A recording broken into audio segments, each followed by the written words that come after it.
Hi friends, last time చెప్పినప్పుడు నేను మీకు క్లియర్గా ఏఎంఎల్ కేవైసీ కంప్లీట్గా ఇదంతా డీకోడ్ చేశాను. Like AML KYC, financial crime compliance, quality control, banking operations ఇదంతా మీకు క్లియర్గా ఎక్స్ప్లెయిన్ చేశాను. మీరు ఇదే వీడియో ఫస్ట్ టైం చూస్తుంటే మాత్రం బ్యాక్కి వెళ్ళి ఆ వీడియో ఫస్ట్ చూసి ఇది సెకండ్ చూడండి, అప్పుడు మీకు క్లియర్గా అర్థమవుతుంది. సో ఇప్పుడు ఈ సెల్ఫ్ ఇంట్రడక్షన్ మొత్తం కంప్లీట్ అయిపోయింది కాబట్టి వీళ్ళ యొక్క రోల్స్ వచ్చేసరికి సీనియర్ అనలిస్ట్ అండి, క్వాలిటీ చెక్కర్, మేకర్ ఉంటారు, క్వాలిటీ చెక్కర్ ఉంటారు. మేకర్ పైన క్వాలిటీ చెక్కర్ అండ్ చెక్కర్ పైన అసిస్టెంట్ టీమ్ లీడ్ అన్న ఉంటాడు, లేదంటే ఎస్ఎంఈ అంటారు, subject matter expert. Okay, so తన పైన టీమ్ లీడ్ ఉంటాడండి, తన పైన మేనేజర్ ఉంటాడు. This is how the hierarchy works, last time చెప్పినట్టు. సో వీళ్ళు ఏం చేస్తారంటే review and validate KYC profiles. Okay, to ensure accuracy బాగుందా లేదా, అంటే లైక్ డాక్యుమెంట్స్ అన్ని క్లియర్గా వెరిఫై చేస్తామా లేదా, అంతే. ఇక్కడ ఇంతకుమించి ఏమి ఉండదు. సో మీకు రియాలిటీలో ఎంఎన్సీస్లో ఈ పొజిషన్ వచ్చినప్పుడు ఎలా వర్క్ చేయాలనేది ఇప్పుడు నెక్స్ట్ స్లైడ్లో మీకు ఇన్ డీటెయిల్గా ఒక్కొక్కటి డీకోడ్ చేసి ఎక్స్ప్లెయిన్ చేస్తాను. మీరు జస్ట్ యాజ్ యూజువల్గా చెప్పినట్టుగా బటిఫై చేసేసేయండి. అండ్ మరీ బటిఫై చేస్తే మరి సెకండ్ రౌండ్ వాటికి క్లియర్ చేయాలి కాబట్టి దాని గురించి నాలెడ్జ్ కావాలి కాబట్టి నేను ఈ వీడియో ఇంకా ఎక్స్ప్లెనేషన్ ఇంకా పెంచుతున్నాను. సో నెక్స్ట్ స్లైడ్లో ఏముంది, ఫస్ట్ పాయింట్లో ఏముందో చూడండి క్లియర్గా. I check KYC documents. Okay, మీరు మేకర్ అయినా చెక్కర్ అయినా ఇది common. I check KYC document, know your customer documents అంటే ఏమేమి వస్తాయి, passport, ID proof, address proof, ఏదైనా gas bill, current bill, utility bills. Okay, కంపెనీస్కి అయితే రిజిస్ట్రేషన్ డాక్యుమెంట్స్ కంపెనీవి. ఓకే, ఫినాన్షియల్ రిపోర్ట్స్ కంపెనీవి, ఫినాన్షియల్ డీటెయిల్స్ ఇవన్నీ చెక్ చేస్తారనమాట. కాంప్లయన్స్ అంటే బేసికల్గా ప్రతి ఒక్క కంపెనీకి కాంప్లయన్స్ అని ఒక టీం ఉంటుందండి. అంటే వాటి company policies and also the government regulations, గవర్నమెంట్కి సంబంధించిన పాలసీస్, రెగ్యులేషన్స్ అండ్ లాస్ అన్నీ కామన్గా ఫాలో చేయించే టీము కాంప్లయన్స్ అనమాట.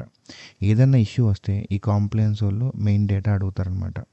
సో ఈ కేవైసీ టీం నుంచి మనకి కాంప్లయన్స్ టీమ్కి వెళ్తుంది. ఓకేనా, ఇది ఇష్యూ వస్తే కాంప్లయన్స్ టీమ్కి వెళ్ళిద్ది. ఓకే, సో అది మైండ్లో పెట్టుకోండి. ఇష్యూ వస్తే కాంప్లయన్స్ టీమ్కి వెళ్ళిపోద్ది ఫర్ కాంప్లయన్స్. ఇదంతా ఎందుకోసం చేస్తాం, కాంప్లయన్స్ పర్పస్లో చేస్తాం. ఆ రెగ్యులేషన్స్, లాస్ అవన్నీ చెయ్యాలి, లేదంటే చాలా ఇల్లీగల్ యాక్టివిటీస్ జరుగుతాయి కాబట్టి. So and validate client details using multiple sources. So ఈ పాయింట్ గుర్తుపెట్టుకోండి, validating the client details using multiple sources. For suppose ఇండియాలో ఒక బ్యాంక్ ఉంది, మనం యాక్చువల్లీ ఇన్వెస్ట్మెంట్ బ్యాంక్ అంటే జేపీ మోర్గన్ స్టాన్లే, ఈ ఇన్వెస్ట్మెంట్ బ్యాంక్స్ అనుకోండి మీకు వస్తుంది. హెచ్ఎస్బిసి, సిటీ బ్యాంక్ ఇవన్నీ ఇన్వెస్ట్మెంట్ బ్యాంక్స్ అండి. And also known as universal banks అని కూడా అంటారు. లైక్ బోత్ రీటైల్ అంటే రెగ్యులర్ ఆర్ కమర్షియల్ బ్యాంక్స్ చేసే వర్క్ని రీటైల్ అంటారు.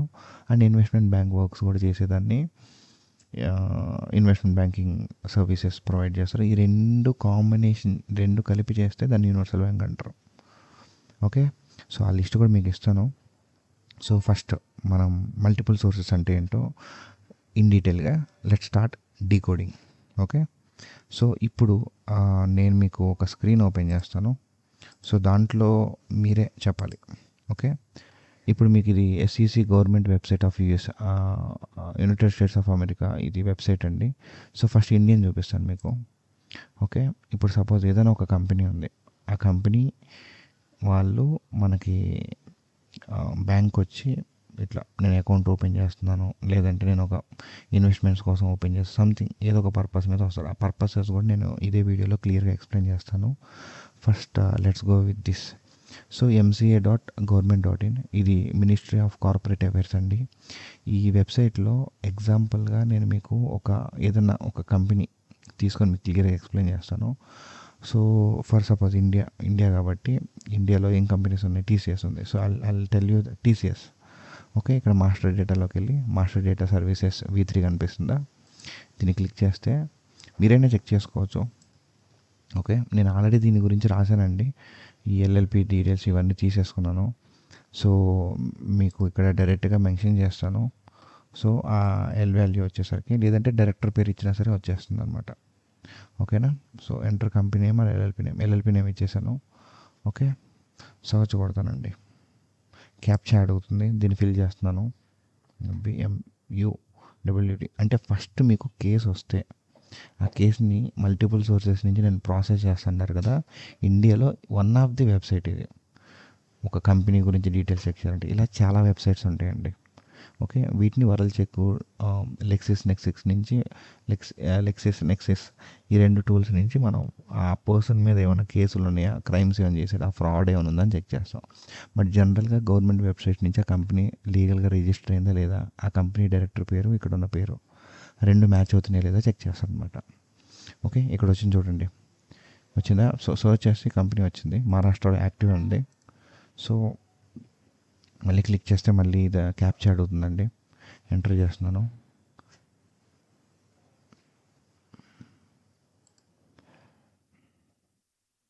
సో మీరు ఇక్కడ చూస్తే క్లియర్ కనిపిస్తుంది ఇక్కడ కంపెనీ.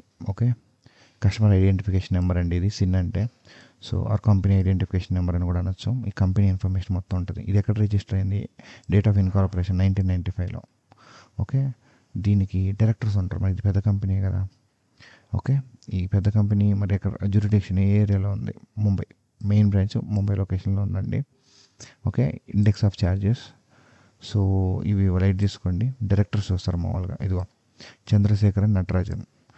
ఓకే, ఇతను డైరెక్టర్ 2008 నుంచి ఉన్నాడు అనమాట, అపాయింట్ అయింది. అతని సిగ్నేచర్ అవన్నీ ఉన్నాయన్నమాట. సో ఇది ఇది మీరు అర్థం చేసుకోండి. So this is how actually it look likes. Okay, జనరల్గా మీరు ఒక కంపెనీ గురించి తెలియాలి అని అంటే మీరు ఇట్లనే ఒక కంపెనీలో ఉన్న డైరెక్టర్స్ కొంతమంది ఏం చేస్తారంటే డాక్యుమెంట్స్లో ఈ పేర్స్ కాకుండా వేరే పేరు పెడతారు, వేరే సిగ్నేచర్స్ ఉంటాయి. సో ఆ వెరిఫికేషన్ ఇక్కడ చేసుకోవచ్చు, కావాలంటే ప్రింట్ తీసుకొచ్చి ఎక్స్పోర్ట్ చేసుకోవచ్చు. ఈఎంఐల్ కేవైసీ బ్యాంక్స్లో ఇలానే జరుగుతుంది. Not only MCA, multiple websites ఉంటాయి. బట్ మెయిన్ వెబ్సైట్స్ ఇది గవర్నమెంట్ వెబ్సైట్ కాబట్టి ఇందులో కూడా చెక్ చేస్తారు. ఓకే, మనకి యూనివర్సల్ బ్యాంక్స్ చెక్ చేస్తాం కాబట్టి దానికి నేను ఒక ఎగ్జాంపుల్ కేసులో మీకు మీకు మీకు రియల్ టైంలో మీరు లోపలికి వెళ్ళాక వర్క్ ఏం చేస్తారో ఏమెల్ కేసు మల్టిపుల్ సోర్సెస్ అనే పదాన్ని డీకోడ్ చేస్తున్నాం. ఇవే మల్టిపుల్ సోర్సెస్. ఇక్కడ మీకు ఆల్రెడీ తెలుసు, డిఐఎన్ అంటే డైరెక్టర్ ఐడెంటిఫికేషన్ నెంబర్. ప్రతి డైరెక్టర్కి మళ్ళీ సపరేట్ ఐడెంటిఫికేషన్ నెంబర్ ఉంటుంది. సో ఇది క్లియర్ అయిందా? ఇది ఓకే. ఇప్పుడు ఫర్ యూఎస్, అమెరికాకి చూద్దాం. అమెరికాకి ఈ వెబ్సైట్ ఉందండి. ఇది ఒక్కటే కాదు, మల్టిపుల్ వెబ్సైట్స్ ఉంటాయి. ఓకే, కార్పొరేట్స్ అని చెప్పేసి అని, సో ఇట్లా మల్టిపుల్ వెబ్సైట్స్ ఉంటాయండి. అన్నీ రియల్గా ఉన్నాయా లేదా, మీ కంపెనీ వెబ్సైట్స్ కూడా కావాలంటే if you want you can check it out.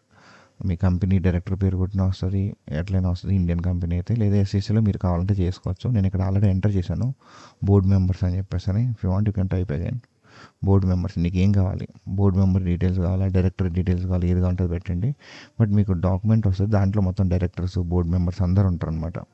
Okay, దాని గురించి పట్టించుకోవాల్సిన పని లేదు. ఇక్కడ మెటా ప్లాట్ఫామ్స్ అని పెట్టాను. మెటా అంటే మార్క్ జకర్బర్గ్ది, ఫేస్బుక్, వాట్సాప్, ఇన్స్టాగ్రామ్ మొత్తం అతనే కదా. సో ఆ కంపెనీ గురించి పెట్టాను. ఇక్కడ ప్రాక్సీ మెటీరియల్స్ పెట్టానండి. సో మెయిన్ ఫైల్స్ వచ్చేస్తాయి. సో సర్చ్ కొట్టాను, ఆల్రెడీ రిపోర్ట్స్ వచ్చినాయండి, రెడీగా పెట్టాను. సో ఇక్కడ మీరు చూస్తే బోర్డ్ ఆఫ్ డైరెక్టర్స్ మొత్తం లిస్ట్ వస్తుంది. ఇది వీళ్ళందరూ బోర్డ్ ఆఫ్ డైరెక్టర్స్ అనమాట. మార్క్ జకర్బర్గ్ కూడా ఒక member. Mark Zuckerberg board of డైరెక్టరే కాకుండా ఇతను చైర్మన్ కూడా. ఆ చైర్మన్ ఇది చెక్ చేయాల్సిన పని లేదు, బట్ మీకు జనరల్ చెప్తున్నా. బోర్డ్ ఆఫ్ డైరెక్టర్స్ అని పడింది కదా, బోర్డ్ ఆఫ్ డైరెక్టర్స్ వీళ్ళందరూ పీపుల్, వీళ్ళ పేర్లు ఉన్నాయా లేదా మీ దగ్గర డాక్యుమెంట్స్ వచ్చినప్పుడు. ఇలా పెద్ద పెద్ద కస్టమర్స్ వస్తారండి. ఓకేనా, ప్రతి కంపెనీకి. మీకు పెద్ద కంపెనీ ఇంకా టాప్ వ్యూలో మీకు చూపించడానికి అని చెప్పి ఇది ఓపెన్ చేశాను. సో ఇట్లనే చెక్ చేస్తాం అనమాట. ఇవే డాక్యుమెంట్స్, మల్టిపుల్ సోర్సెస్లో డాక్యుమెంట్స్ని క్రాస్ వ్యాలిడేట్ చేస్తాం. ఇక్కడ ఉన్న ఇన్ఫర్మేషన్ అక్కడ ఉన్న ఇన్ఫర్మేషన్ రెండు ఒకటే కాదా చెక్ చేస్తాం అంతే.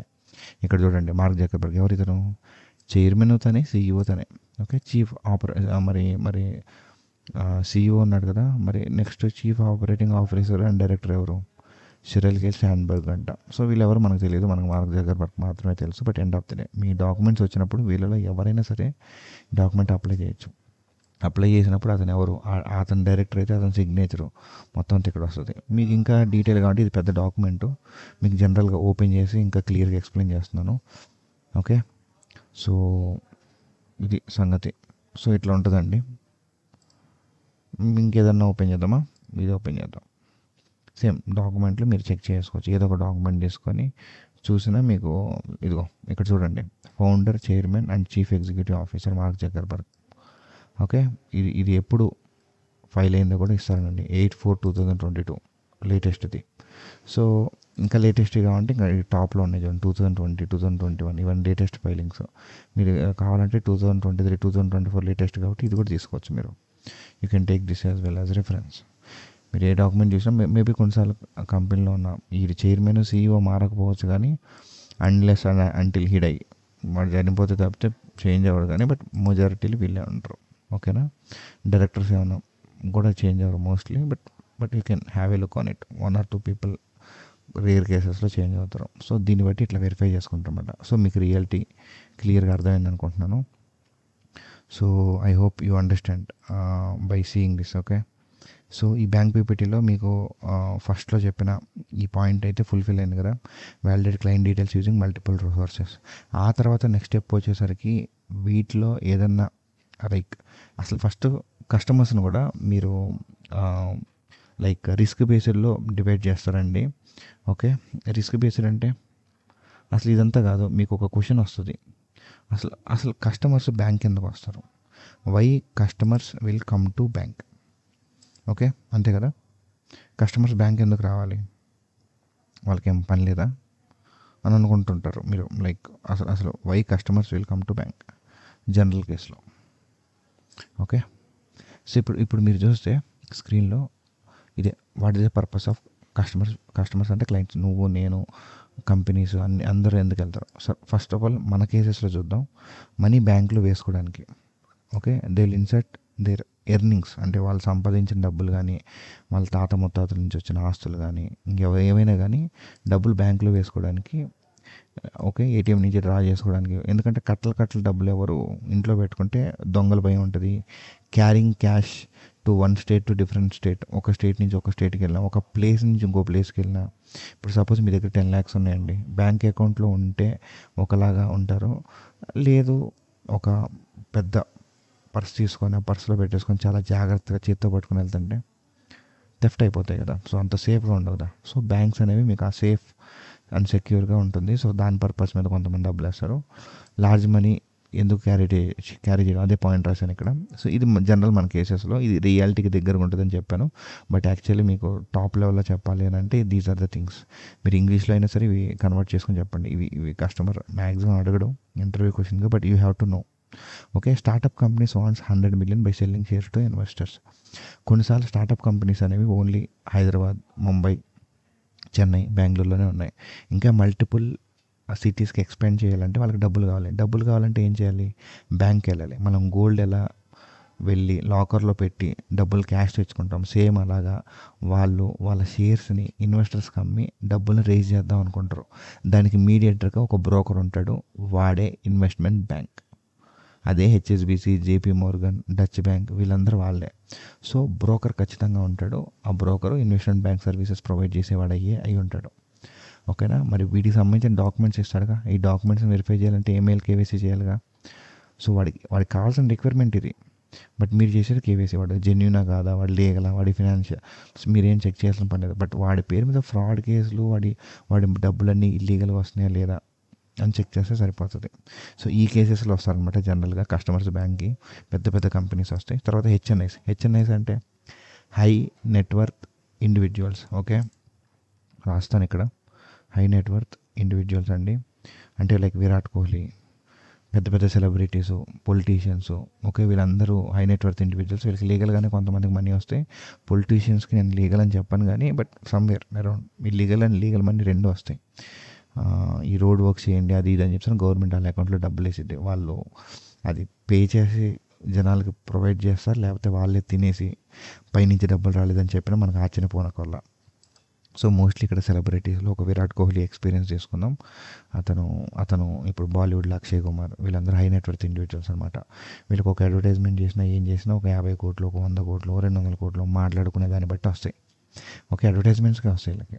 సో మరి ఈ డబ్బులన్నింటినీ వాళ్ళు ఏం చేస్తారు, బ్యాంకులో వేస్తే ఒకేసారి ట్యాక్స్ కడతారు. సో బ్యాంకులో వేయడం కంటే ముందు మనం ఫిక్స్డ్ డిపాజిట్లు ఎందుకు చేసుకుంటాం, ముసలి వాళ్ళు 1 కోటి రూపాయలు 2 కోట్లు ఇన్వెస్ట్ చేసుకొని ఎవ్రీ మంత్ మనకి డబ్బులు రొటేట్ అవ్వడానికి. బట్ వీళ్ళు ఏం వెల్త్ మేనేజ్మెంట్ కోసం యూజ్ చేస్తారు. అంటే ఇప్పుడు మీరు స్టాక్ మార్కెట్లో ఇన్వెస్ట్ చేస్తారు, ఓ 10 years తర్వాత చెక్ చేసుకుంటే మనీ కొంచెం గ్రో అవుతాయి అని. మ్యూచువల్ ఫండ్స్లో కూడా అంతే, ఈవెన్ గోల్డ్లో కూడా అంతే. మరి వీళ్ళకి గవర్నమెంట్ రూల్స్ ప్రకారం గోల్డ్ ఇంతే కొనాలి, అది ఇంతే ఉండాలి, ఇంతే ఉండాలి ఇండివిజువల్కి అని చెప్పేసి మన ఇండియాలో మార్క్ ఉందండి. ప్రతి గవర్నమెంట్కి అట్లా ఉందన్నమాట. సేమ్ అలాగా మొత్తం 200 కోట్లు పెట్టి గోల్డ్ కొనరు, 200 కోట్లు పెట్టి ల్యాండ్ కొనరు. సో అప్పుడు అలాంటి కేసెస్లో వాళ్ళు ఏం చేస్తారంటే బిజినెస్లో ఇన్వెస్ట్ చేస్తారు. లేదనంటే ఇంకేం చేస్తారు, మీకు ఏమన్నా గుర్తొస్తే ఐడియా పెట్టుకోండి, బట్ నేను మీకు మళ్ళీ ఎక్స్ప్లెయిన్ చేస్తాను. జనరల్గా ఇన్వెస్ట్మెంట్ బ్యాంక్స్ వెళ్ళి అడ్వైజెస్ చేసుకుంటారు ఎందులో ఇన్వెస్ట్ చేస్తే కరెక్ట్ అని. వాళ్ళు ఒక 20% ప్రాఫిట్స్ తీసుకుంటారు అనమాట. వాళ్ళకి ఏమైనా ప్రాఫిట్స్ వస్తే అండ్ వాళ్ళే మేనేజ్ చేస్తారు ఈ 100 కోట్లు 200 కోట్లు. సో ఇన్వెస్ట్మెంట్ బ్యాంక్స్ అందరూ ఇలాంటి టాప్ లెవెల్ పీపుల్కి ఎక్కువ పనిచేస్తాయి. ఓకే, హెచ్ఎన్ఐస్కి, కంపెనీస్కి, కార్పొరేట్స్కి, గవర్నమెంట్లు కూడా వెళ్తాయి వాళ్ళ దగ్గరికి. ఎందుకంటే they are genuine, actually genuine investment. Genuine అంటే like they are very legal, మొత్తం రూల్స్ అండ్ రెగ్యులేషన్స్ అన్ని టాప్ లెవెల్లో ఫాలో అవుతారు అనమాట. Okay, they will charge as well. Okay, example చెప్తున్నా. ఇప్పుడు దుబాయ్ బేస్డ్ కంపెనీ ఉంది. ఈ దుబాయ్ బేస్డ్లో స్టాక్స్ ఉంటాయి కదా, అంటే హెడ్జ్ ఫండ్స్ అంటారు వాటిని. ఈ హెడ్జ్ ఫండ్స్ వాళ్ళు యూరోపియన్ మార్కెట్, దుబాయ్ ఎక్కడుంది, యూరోప్ ఎక్కడుంది, వేరే వేరే కంట్రీస్ కదా. ఒక కంట్రీలో ఉన్నోడు ఇంకో కంట్రీలో ఇన్వెస్ట్ చేద్దాం అనుకుంటున్నప్పుడు కూడా ఈ ఇన్వెస్ట్మెంట్ బ్యాంక్లో అకౌంట్ ఓపెన్ చేసుకుంటారండి. ఓకే, ఎందుకంటే ఆ ఇన్వెస్ట్మెంట్ బ్యాంక్స్ అనేవి టోటల్ 60 కంట్రీస్ దాకా ఉంటాయి. ఒక్కొక్క బ్యాంక్ వచ్చేసరికి, అంటే కొన్ని టాప్ లెవెల్ బ్యాంక్స్ వచ్చేసరికి యూనివర్సల్ బ్యాంక్స్ అంటారు కదా, అంటే ఇవన్నీ మల్టిపుల్ కంట్రీస్లో ఉంటాయి. ఒక కంట్రీలో ఎన్ని బ్రాంచెస్ ఉంటాయో కూడా చెప్పలేం. అందరికీ సర్వీసెస్ ప్రొవైడ్ ఇప్పుడు సింపుల్గా ఒక బిజినెస్ ఒక ఊర్లో ఎక్స్ప్లోర్ అయితే దాన్ని మల్టిపుల్ సిటీస్కి వాటికి ఎలా చేస్తామో అలా బ్యాంక్స్ కూడా వాళ్ళ బిజినెస్ ఎక్స్పాండ్ చేసుకొని మల్టిపుల్ సిటీస్కి ఎక్స్పాండ్ చేసి ఉంటాయి అన్నమాట. సింపుల్ అంతే. ఓకే, సో ఈ దుబాయ్ బేస్డ్ హెడ్జ్ ఫండ్స్ అనేవి యూరోపియన్ మార్కెట్ దాంట్లో ఇన్వెస్ట్ చేయాలి అనుకున్నప్పుడు అతను ఒక బ్యాంక్ అకౌంట్ కావాలి. అది ఇంటర్నేషనల్ మనీ ట్రాన్స్ఫర్స్కి ఎలా ఉండాలి. ఓకే, అంటే లైక్ ట్రాన్స్ఫరింగ్ మనీ, ట్రేడ్ చేయాలన్నా, సెటిల్మెంట్ చేయాలన్నా, ట్రేడ్ అంటే ఏదైనా ఇంపోర్ట్స్ అండ్ ఎక్స్పోర్ట్స్ వాటిలో వాడాలని అన్నా, ఓకే, సెటిల్మెంట్స్ చేయాలనంటే ఇప్పుడు సపోజ్ యూరోప్ దుబాయ్ వాడు యూరోప్ మార్కెట్లో స్టీల్ కొన్నాడు చాలా తక్కువ రేట్కి. వేరే కంట్రీస్తో పోలిసి యూరోప్లో స్టీల్ తక్కువ దొరికింది సపోజ్. మరి అడిగి డబ్బులు ట్రాన్స్ఫర్ చేయాలంటే ఓ బ్యాంక్ కావాలిగా. మామూలుగా ఇండస్ఇండ్ బ్యాంక్, ఎస్బీఐ నుంచి చేస్తాడా, వేయచ్చు వాటి కూడా, అది కూడా ఇంటర్నేషనల్ బ్యాంక్స్. బట్ ఇంకా ఇన్వెస్ట్మెంట్ బ్యాంక్స్ టాప్ లెవెల్లో ఉంటాయి కాబట్టి ఆ బ్యాంక్స్ని కన్సిడర్ అవుతాడు. అక్కడి నుంచి అవి ట్రాన్స్ఫర్ అవుతాయి. ఓకే, వీళ్ళని మీడియేటర్గా పెట్టుకొని ఆ సెటిల్మెంట్స్ అన్నీ వాళ్ళకి అలానే చేస్తారు. సో అవి పెద్ద పెద్ద టాప్ లెవెల్ కంపెనీస్ వాళ్ళు అలానే డీల్ చేస్తారు. సో వాళ్ళ ప్రొఫైల్స్ మీరు ఏఎంఎల్ కేవైసీ చేస్తారు. మనకు తెలిసిన ఒక ఫార్చ్యూన్ 500 కంపెనీస్లో కొన్ని పేర్లు ఎన్ని ఉంటాం కానీ బట్ అంటే కనిపించకుండా చాలా బిలియన్స్ ప్రాఫిట్ వచ్చే కంపెనీస్ చాలా ఉన్నాయి మార్కెట్లో. ఓకే, సో ఓవర్వ్యూగా సో అండ్ నెక్స్ట్ ఏంటి, సో కస్టమర్ ఎక్స్పీరియన్స్. మామూలుగా ఒక బ్యాంక్ వచ్చినప్పుడు థర్డ్ పాయింట్ ఇన్వెస్ట్మెంట్ అడ్వైస్. ఎక్కడి నుంచి, ఇన్వెస్ట్మెంట్ బ్యాంక్స్ నుంచి. మామూలు బ్యాంక్ కూడా ఇస్తాయండి, వాళ్ళు ఏదో ఒకటి ఇచ్చేసి మార్కెటింగ్లో తోసేస్తారు కానీ బట్ ఇన్వెస్ట్మెంట్ బ్యాంక్స్ మాత్రం 100 కోట్లు పట్టుకొని వచ్చి దీన్ని ఎక్కడ ఇన్వెస్ట్ చేస్తే మంచిగా ఉంటుంది అని అంటే వీళ్ళు సజెస్ట్ చేస్తారు. ఎగ్జాంపుల్ కేసులో మనకి టెస్లా ఉన్నాడు కదండి, అంటే ఎలాన్ మస్క్ టెస్లా. సో అతనికి JP Morgan or Morgan Stanley, ఈ 2 ఇన్వెస్ట్మెంట్ బ్యాంక్స్ అండి. మీరు నెట్లో సర్చ్ చేసుకోండి. ఈ రెండిట్లో ఒక బ్యాంకు నాకు కరెక్ట్గా గుర్తులేదు, వాళ్ళే సజెస్ట్ చేశారు ట్విట్టర్ కొనుక్కోండి అని. ఓకే, అప్పుడు టెస్లా వచ్చి దాన్ని కొన్నాడు. ఈగోతో ఏం కొనలేదండి, వాళ్ళే సజెస్ట్ చేశారు, అడ్వైజర్. అది చాలా టాప్ లెవెల్లోకి వెళ్తుంది. దాంట్లో information, data, freedom of speech ఇవన్నీ మాకు తెలియదు, బట్ అది మాత్రం టాప్ లెవెల్లోకి వెళ్తుంది, యూ కెన్ బై అని చెప్పారు. తన బిజినెస్ని ఇప్పుడు సపోజ్ ఎలాన్ మస్క్ ఆ ట్విట్టర్కి రూపాయి కలెక్ట్ చేయకపోయినా సరే బట్ బిజినెస్ దాంట్లో ఉన్న డేటా నమ్ముకునైనా చేసుకోవచ్చు, లేదంటే దాన్ని అందులో ఉన్న టెక్నాలజీని యూజ్ చేసుకొని తనకు కావాలంటే తన దగ్గర బిల్డ్ చేసుకోవచ్చు. అది మనకు సంబంధం లేదు, అది మనకు అవసరం లేదు. ఓకే, బట్ ఇన్వెస్ట్మెంట్ అడ్వైజ్మెంట్స్ ఇట్లాంటి బ్యాంక్స్ ఇందులో ఇన్వెస్ట్ చేయి అంటారు, కంపెనీస్లో ఇన్వెస్ట్ చేయమని చెప్తారు. ఈ కంపెనీ కొని విప్రో కూడా చాలా కంపెనీస్ కొట్టింది, టీసీఎస్ కూడా చాలా చిన్న చిన్న కంపెనీస్ని ఎక్వైర్ చేసింది. మీకు న్యూసెస్లో మీకు రావగానే అంత క్లియర్గా, but they will buy companies in the back end. Okay, Wipro అనే బ్రాండ్ పెట్టుకొని వాళ్ళు కొన్ని బిలియన్స్ ఆఫ్ డాలర్స్తో లేకపోతే కొన్ని ఇంత డబ్బులతో ఏవైతే మార్కెట్లో టాప్ లెవెల్లో వెళ్తున్నాయో ఆ ఐడియా నచ్చితే they will invest and they will buy that company. Okay, మీకు విన్నారో లేదో నాకు తెలియదు, but they will buy those company. నాకు తెలిసిన ఒక ఫ్రెండ్ బెంగళూరులో ఉంటుంది, తన కంపెనీ విప్రో వాళ్ళు కొనేశారు. నేను అప్పుడు విప్రోలో జాబ్ చేసేవాడిని కాబట్టి విప్రో వాళ్ళు కొన్నారు. మీ కంపెనీ మా కంపెనీ కొన్నారు. నేను ఎట్లో సెర్చ్ చేసా కూడా అది ఎక్కడ కనిపించలేదు. ఓకే, ఈ కంపెనీ పలానా కంపెనీ కొందని. సో వాళ్ళకి తెలియకుండానే ఎక్వైర్ చేసుకుంటూ వెళ్ళిపోతారు. ఇన్ఫర్మేషన్ బయటికి ఎక్కడ పొక్కదు. ఇవంటే పెద్దది టెస్లా గాడు ట్విట్టర్ కొన్నాడు, ఫేస్బుక్ గాడు వాట్సాప్ కొన్నాడు, ఇవి మాత్రం బయటకు వస్తాయి. కానీ బట్ జనరల్గా మాత్రం కంపెనీస్ ఇవి కొనుక్కుంటాయి. అట్లా ఇన్వెస్ట్మెంట్ అడ్వైస్ చేసేస్తాయి ఇన్వెస్ట్మెంట్ బ్యాంక్స్. ఇది కూడా చేస్తాయని చెప్తున్నా. వెల్త్ మేనేజ్మెంట్, వాళ్ళకి 100 కోట్లు ఉన్నాయి, 100 కోట్లు ఒకే దాంట్లో ఇన్వెస్ట్ చేస్తారు, లేదో బాండ్స్లో ఇన్వెస్ట్ చేస్తారు, షేర్స్లో ఇన్వెస్ట్ చేస్తారు, ఇంకా మల్టిపుల్ ఇన్వెస్ట్మెంట్ రిసోర్సెస్లో ఉంటారు. ఏవైతే వాట్ ఎవర్ ఇట్ ఈస్, ఆ పోర్ట్ఫోలియోని 100 కోట్లని బ్యాలెన్స్ చేస్తారు. ఎందుకంటే మొత్తం పోగొట్టుకోలేరు. మొత్తం ఒక దాంట్లో వేస్తే మొత్తం పోతాయి. అందుకని చెప్తేనే వాటిని పోర్ట్ఫోలియో అంటారు. అంటే మల్టిపుల్ సెక్టార్స్లో ఇన్వెస్ట్ చేస్తారు అనమాట.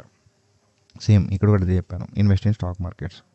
ఓకే, మీకు క్లారిటీ వచ్చింది అనుకుంటా. సో ఓవర్వ్యూగా చెప్పాలంటే మీకు అసలు కస్టమర్స్ ఎందుకు వస్తారో మనకంటే పైన ఉన్న పాయింట్స్ సరిపోతాయి. బట్ అయినా సరే ఇన్వెస్ట్మెంట్ అడ్వైస్కి, ఓకే, వెల్త్ మేనేజ్మెంట్కి, ఇంటర్నేషనల్లో ట్రేడ్ కానీ సెటిల్మెంట్స్ కానీ చేయాలన్నా, ట్రాన్స్ఫరింగ్ దేర్ వెల్త్ అని చెప్పేసానన్నా.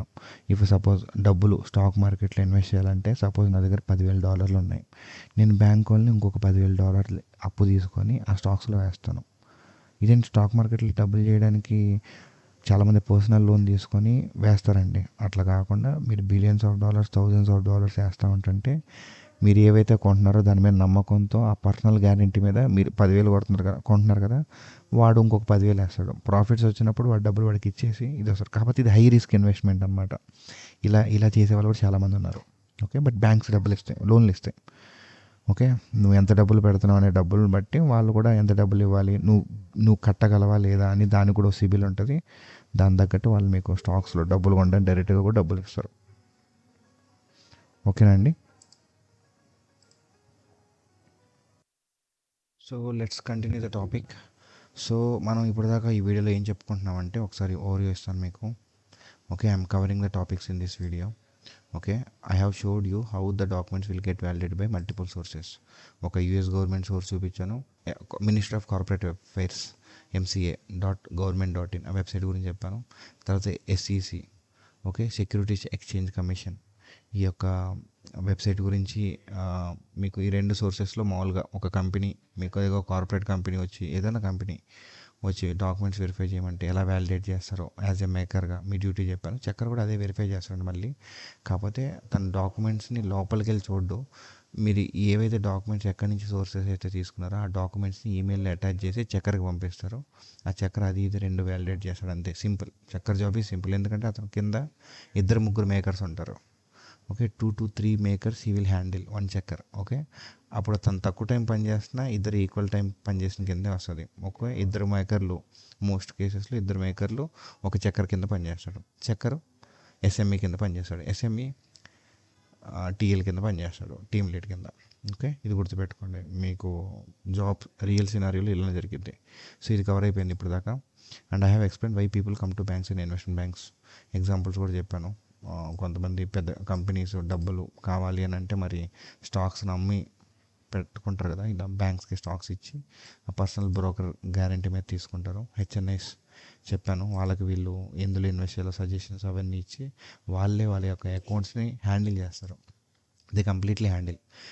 జనరల్లీ స్కామ్ పీపుల్ అందరూ వచ్చి మేము ట్రేడింగ్ మీ పేరు మీద హ్యాండిల్ చేస్తామంటే వాళ్ళందరూ pure scams. But international banks అనేవి నిజంగానే టాప్ క్లయింట్స్ వాళ్ళవి అకౌంట్స్, వాళ్ళ ఇన్వెస్ట్మెంట్స్, వాళ్ళ పోర్ట్ఫోలియోస్ నిజంగానే హ్యాండిల్ చేస్తాయి. సో వాళ్ళకి ఏమైనా ఒక 20% ప్రాఫిట్స్ కనుక వస్తే ఆ 20% వాళ్ళకి ఏమైనా 100% ప్రాఫిట్స్ వస్తే దాంట్లో 20% ఈ బ్యాంక్స్ తీసుకుంటాయి. ఎందుకంటే వాళ్ళు huge amount of money invest చేస్తారు. డబ్బులు పోతే మొత్తం పోతాయి, వస్తే మాత్రం 1%, 2% పెరిగినా వాళ్ళకి 100 కోట్ల ప్రాఫిటే కనిపిస్తుంది అనమాట. కొన్నిసార్లు స్టాక్ మార్కెట్ ఒక 200 పాయింట్లు పడినా, 300 పాయింట్లు పడినా బిలియన్స్ ఆఫ్ డాలర్స్ లూజ్ అయింది అది ఇది అని అంటారు కదా. సో అది ఫారిన్ ఇన్వెస్ట్మెంట్ మనీ అనొచ్చు, లేదంటే ఇండియాలోకి బాగా మనం ఇన్వెస్ట్ చేసే మనీ అని అనొచ్చు. So forget about that. So ఈ 2 పాయింట్స్ చెప్పాను. Okay, what documents will take consideration if A person come to bank will verify. జనరల్గా ఏం డాక్యుమెంట్స్ చేస్తారు ఇది నేను ఎక్స్ప్లెయిన్ చేయాలి. జనరల్గా ఏం చేస్తారండి, ఏదన్నా ఒక కంట్రీ చేస్తుంటే ఆ యూఎస్కి సంబంధించిన ID తీసుకుంటాం. ఓకే, ఇండియాకి అయితే ఈ ఆధార్ కార్డ్, పాన్ కార్డ్ ఇవన్నీ తీసుకుంటాం. So this is simply we will note it as ID proof అని చెప్పేసి అని మెన్షన్ చేస్తున్నాను. ఓకే, అది కాకుండా కంపెనీస్కి అయితే address, financial proofs, okay, proofs, directors, okay, financial details, company registration documents. Okay, ఇప్పుడు రిజిస్టర్ అయింది, ఆ రిజిస్ట్రేషన్ మెయిన్ డాక్యుమెంట్స్ ఉంటాయండి కొన్ని, బట్ నేమ్స్ నాకు కూడా తెలియదు, బట్ రిజిస్ట్రేషన్ డాక్యుమెంట్స్ అని అంటున్నాను. యూబీఓ డీటెయిల్స్, యూబీఓ అంటే అల్టిమేట్ బెనిఫిషియరీ ఓనర్, అల్టిమేట్, ఇవన్నీ టర్మినాలజీస్ మీరు గుర్తుపెట్టుకోవాలి. బెనిఫిషియరీ, మీరు ఆఫీస్ లోపలికి వెళ్ళిన తర్వాత సపోజ్ జాబ్ కొట్టి ఈ పదాలు వస్తాయి అనమాట. యూబీఓ క్లయింట్, ఫినాన్షియల్ డీటెయిల్స్ చెక్ చేయండి, డైరెక్టర్ చెక్ చేయండి, ఫినాన్షియల్ ప్రూఫ్ చెక్ చేయండి. ఓకే, ఇవన్నీ మీరు గుర్తుండాలన్నమాట. బెబ్బే అన్నారంటే బెబ్బే. ఓకే, జనరల్లీ ఇది డాక్యుమెంట్స్ అనమాట. వీటిలో కార్పొరేట్ క్లయింట్స్కి మెమరాండమ్ అని చెప్పి ఉంటుంది. ఓకే, సో కొన్ని లెటర్స్ ఉంటాయి, అవి ఇవి చెక్ చేస్తారనమాట. జనరల్ మోస్ట్ కేసులు ఇవి పాస్పోర్ట్ కానీ వీసా కానీ, పాస్పోర్ట్ కానీ ఇంకా ఇవి కూడా మెన్షన్ చేయొచ్చు, additional add on. So these are the documents you will mostly check. Okay, general view ఇచ్చేసాను మీకు. ఇప్పుడు ఫోర్త్ పాయింట్ కవర్ చేద్దాం. How you start the process. అసలు జనరల్గా మీ దగ్గరికి కేసు ఎవరు ఇస్తారండి? ఓకే, జనరల్గా మీ దగ్గరికి ఒక కేసు ఎలా వస్తుంది? ఐ మీన్ లైక్ మీరు ఇప్పుడు వర్క్ చేయాలి అని అంటే మీకు వచ్చిన ఒక ప్లాన్ ఉంటుంది. ఆ ప్లాన్ ఎలా ఉంటుంది? సో నేను ఆల్రెడీ దీని గురించి చేసి పెట్టేశాను. ఒక క్లయింట్ అనేవాడు అసలు మొత్తం ప్రాసెస్ ఎక్కడి నుంచి స్టార్ట్ అవుతుందంటే మీరు పిక్చర్ గుర్తుపెట్టేసుకోండి. నేను ఇది మీకోసం డిజైన్ చేశాను. ఓకే, ప్రాపర్ ఫ్లో మీకు కంటికి కనిపించాలి అని చెప్పేసి. So let me open that. So ఈ పిక్చర్ చూడండి, మీకు బాగా బెటర్ ఐడియా వస్తుంది. జనరల్గా క్లయింట్ ఒక అకౌంట్ ఓపెన్ చేసుకోవడానికి కానీ, ఓకే, దేనికోసమైనా సరే బ్యాంక్ వస్తుంది మోస్ట్లీ అకౌంట్ ఓపెనింగ్ అని అనుకుందాం, what ever the request it is. Okay, అప్పుడు మనం కేవైసీ ప్రాసెస్ ఎట్లా చేస్తామని క్లియర్గా రాశాను. ఇది మీరు స్క్రీన్ షాట్ తీసుకొని పెట్టుకోండి, లేదంటే మీ దగ్గర పెట్టుకోండి, మీకు ఈజీగా అర్థమవుతుంది. సో క్లయింట్ ఆన్ బోర్డింగ్ అంటే ఏం చేస్తాడు client? Okay, bank account open చేసుకోవడానికి హెచ్ఎస్బిసికి వచ్చాడు. హెచ్ఎస్బిసికి వచ్చినప్పుడు ఆ బ్రాంచ్ ఉంటుంది. సో యూఎస్లో మల్టిపుల్ బ్రాంచెస్ ఉంటాయి, ఇండియాలో మల్టిపుల్ బ్రాంచెస్ ఉంటాయి. సేమ్ అలాగా క్లయింట్ వచ్చేసి ఆ బ్రాంచ్లోకి వచ్చేసి ఆ డాక్యుమెంట్స్ అన్నీ తీసుకొని ఏవైతే అటాచ్ చేయమని చెప్తాడో ఆర్ఎం అంటే రిలేషన్షిప్ మేనేజర్. ఆ రిలేషన్షిప్ మేనేజరు మనోడు ఏం చేస్తారంటే కొన్ని డాక్యుమెంట్స్ అటాచ్ చేయమని చెప్పి జనరల్ బ్యాంక్ ప్రాసెస్లో చెప్తాడు. ఓకే, ఈ provide documents AML KYC process వాళ్ళకి వెళ్తాయి. అంటే ఎవరైతే ఆ AML KYC process department handle చేస్తారో ఈ డాక్యుమెంట్స్ అన్నీ వాళ్ళ యొక్క మేనేజర్కి రూట్ అవుతాయి. మేనేజర్ నుంచి టీమ్ లీడ్కి వస్తాయి, టీమ్ లీడ్ నుంచి ఇక్కడికి వెళ్తాయండి. కొన్ని కంపెనీస్లో సాఫ్ట్వేర్స్ యూజ్ చేయడం వల్ల డైరెక్ట్గా వచ్చి టాప్ లెవెల్లో పడిపోతాయి. అది కూడా అంతే సేమ్. పైన ఉన్న వాళ్ళకి యాక్సెస్ ఉంటుంది, పైన ఉన్న వాళ్ళు కేసెస్ని రిలీజ్ చేసి డిఫరెంట్ ఎంప్లాయీస్కి, అంటే లైక్ సేమ్ డిపార్ట్మెంట్లో ఉన్న 10 మంది ఎంప్లాయీస్ ఉంటే వాళ్ళందరికీ డిస్ట్రిబ్యూట్ చేస్తారు. ఓకే ఓకే సో మీకు అర్థమైంది అనుకుంటా process. So provide document email KYC డిపార్ట్మెంట్కి వెళ్తాయి. ఇప్పుడు ఇక్కడి నుంచి ఏం చేస్తాయి? The branch documents wear ever in the city will come to email KYC manager. అదే మెన్షన్ చేశాయి ఇక్కడ. ఈమెయిల్ కేవైసీ మేనేజర్ ఏం చేస్తాడు? ఆ కేసెస్ అన్ని మేకర్ కేసు ఏం చేస్తాడు? Maker is a role. నేను మేకర్గా పనిచేశాను, జనరల్గా వెర్బల్గా చెప్పండి, కానీ don't mention it in a రెజ్యూమేలో మాత్రం మేకర్ అని మెన్షన్ చేయొద్దు, చక్కర్ అని మెన్షన్ చేసుకోండి. అది చాలా బాగుంటుంది మీకు, నెక్స్ట్ లెవెల్ కాబట్టి. మేకర్ తర్వాత రోల్ అదే. మీరు 5 years పెట్టి ఇంకా మేకర్ అంటే చాలా వర్స్ట్ ఉంటుంది అనమాట. So maker verify and attach all the documents in multiple sources. నేను ఇందాక చెప్పాను, ఆ డాక్యుమెంట్స్ అన్నిటిని ఏవైతే వాడు పంపిస్తాడో అవన్నీ వ్యాలిడేషన్ చేసి, ఎక్కడి నుంచి వ్యాలిడేషన్ చేశాడో అవన్నీ ప్రింట్అవుట్లు తీసుకొని ఆ డాక్యుమెంట్స్ అన్నిటిని అదే ఈమెయిల్లో కానీ, లేదంటే ఏదైనా సాఫ్ట్వేర్ యూజ్ చేస్తే టికెటింగ్ టూల్, ఆ సాఫ్ట్వేర్లో అటాచ్ చేసి, ఇదిగో పలానా సోర్సెస్లో నేను ఈ డాక్యుమెంట్స్ని వెరిఫై చేశాను, నెక్సిస్ చేశాను, వరల్ చెక్ చేశాను, ఇవన్నీ చెక్ చేశాను, ఇన్వెస్టిగేట్ చేశాను, చెక్కర్ నువ్వు వెరిఫై చేయని చెప్పేసి అని పంపిస్తాడు. So once maker completed his work as mention, తను చెప్పిన ప్రకారం వర్క్ మెన్షన్ చేసి, కంప్లీట్ చేసిన వర్క్ చేస్తే, చేసిన వర్క్ కంప్లీట్ చేస్తే he will drop a mail to checker. Checker అనేవాడు ఎవడు? ఈ వాటిని వ్యాలిడేట్ చేసేవాడు. చక్కర్ కింద ఎంతమంది ఉంటారు? ఇద్దరు ఉండొచ్చు, కొన్ని కంపెనీస్లో 3 ఉంటారు. ఉండేది ఎవరు? మేకర్సే. ఓకే, చక్కర్ జస్ట్ వ్యాలిడేట్ చేస్తాడు అంతే. వాడేమి ఒక్కొక్క వెబ్సైట్లోకి వెళ్ళి అది చెక్ చేసి ఆ లోడింగ్ టైం అంతా వాడిని ఎత్తి మీద వేసుకోవడం అనమాట. 2-3 వెరిఫై చేస్తారు కాబట్టి 2 టైమింగ్స్ మేనేజ్ అయిపోతాయి. సో మేకర్ కంటే చక్కర్కి ఎక్కువ రెస్పాన్సిబిలిటీస్ అండ్ బర్డెన్స్ ఉంటాయి. చక్కర్ కూడా సపోజ్ సరిగ్గా చేయలేకపోతే మాత్రం టీఎల్ వచ్చి చక్కర్ని తిట్టుద్ది, మేకర్ని తిట్టదు. ఓకే, ఒకవేళ మేకర్ ఏమైనా మిస్టేక్స్ చేసినా, ఏమైనా తప్పులు చేసినా, ఇది జూనియర్ లెవెల్ అనమాట, తప్పులు చేసినా checker will clarify the doubts to the maker. Okay, కొన్ని కేసెస్ డిఫరెంట్ కేసెస్లో చక్కర్ హెల్ప్ చేస్తూ ఉంటాడు. Okay, reverify the documents send to. If he suppose misses or done mistakes, checker will guide or reject. Okay, ask for other documents or reports. ఇప్పుడు documents అన్ని కరెక్ట్గా పంపించిన ఇంకా కొన్ని డాక్యుమెంట్స్ అడిగే ఛాన్సెస్ ఉంటాయి. అప్పుడు మళ్ళీ కేసు వెనక్కి వస్తుంది, మళ్ళీ తను ఇదే ప్రాసెస్ ఫాలో అవుతారు. మళ్ళీ బ్యాంక్ ఎక్కడి నుంచి అయితే డాక్యుమెంట్ వచ్చిందో ఆర్ఎంనన్నా కాంటాక్ట్ అవుతారు, లేదంటే ఆ బ్రాంచ్ పీపుల్ అన్నా కాంటాక్ట్ అవుతారు. ఓకేనా, లేకపోతే డైరెక్ట్గా క్లయింట్ అన్నా కాంటాక్ట్ అవుతారు. మోస్ట్ కేసెస్లో ఆ రిలేషన్షిప్ మేనేజర్నే కాంటాక్ట్ అవుతారు అనమాట. డైరెక్ట్గా క్లయింట్ని కొన్నింట్లో యాక్సెస్ ఉండదు. ఓకే, సో ఈ documents or report then maker will go and get that from customer or branch పీపుల్తో కానీ ఎవరితోనో తీసుకుంటాడు. ఇది అయిపోయింది. సో వాట్ ఇఫ్ సపోజ్ ఇదంతా బాగానే జరిగింది, అన్ని బాగానే ఉన్నాయి, డాక్యుమెంట్స్ వచ్చినాయి, క్వాలిటీ చెక్కర్ అప్రూవ్ అయిన తర్వాత ప్రాసెస్ చూద్దాం. అప్రూవ్ అయిన తర్వాత ఏమవుతుంది, customer can open account and KYC process is completed. Okay, compliance team ask what type of risk it is. Compliance team అంటే రెగ్యులేషన్స్ టీమ్ అని ప్రతి టీం ఉంటుంది. Okay, money laundering operations team అని ఉంటుంది. మీకు ఎంఎన్సీస్లో ఉంటాయి ఈ టీమ్స్ అన్నీ. కాంప్లైన్స్ టీమ్ అనొచ్చు, మనీ లాండరింగ్ ఆపరేషన్స్ టీమ్ అంటారు, ఎంఎల్ ఆప్స్, లేదంటే ఇంకేదైనా రెగ్యులేషన్స్ టీమ్ అనొచ్చు, కాంప్లైన్స్ టీమ్, ఇవే ఉంటాయి మోస్ట్లీ.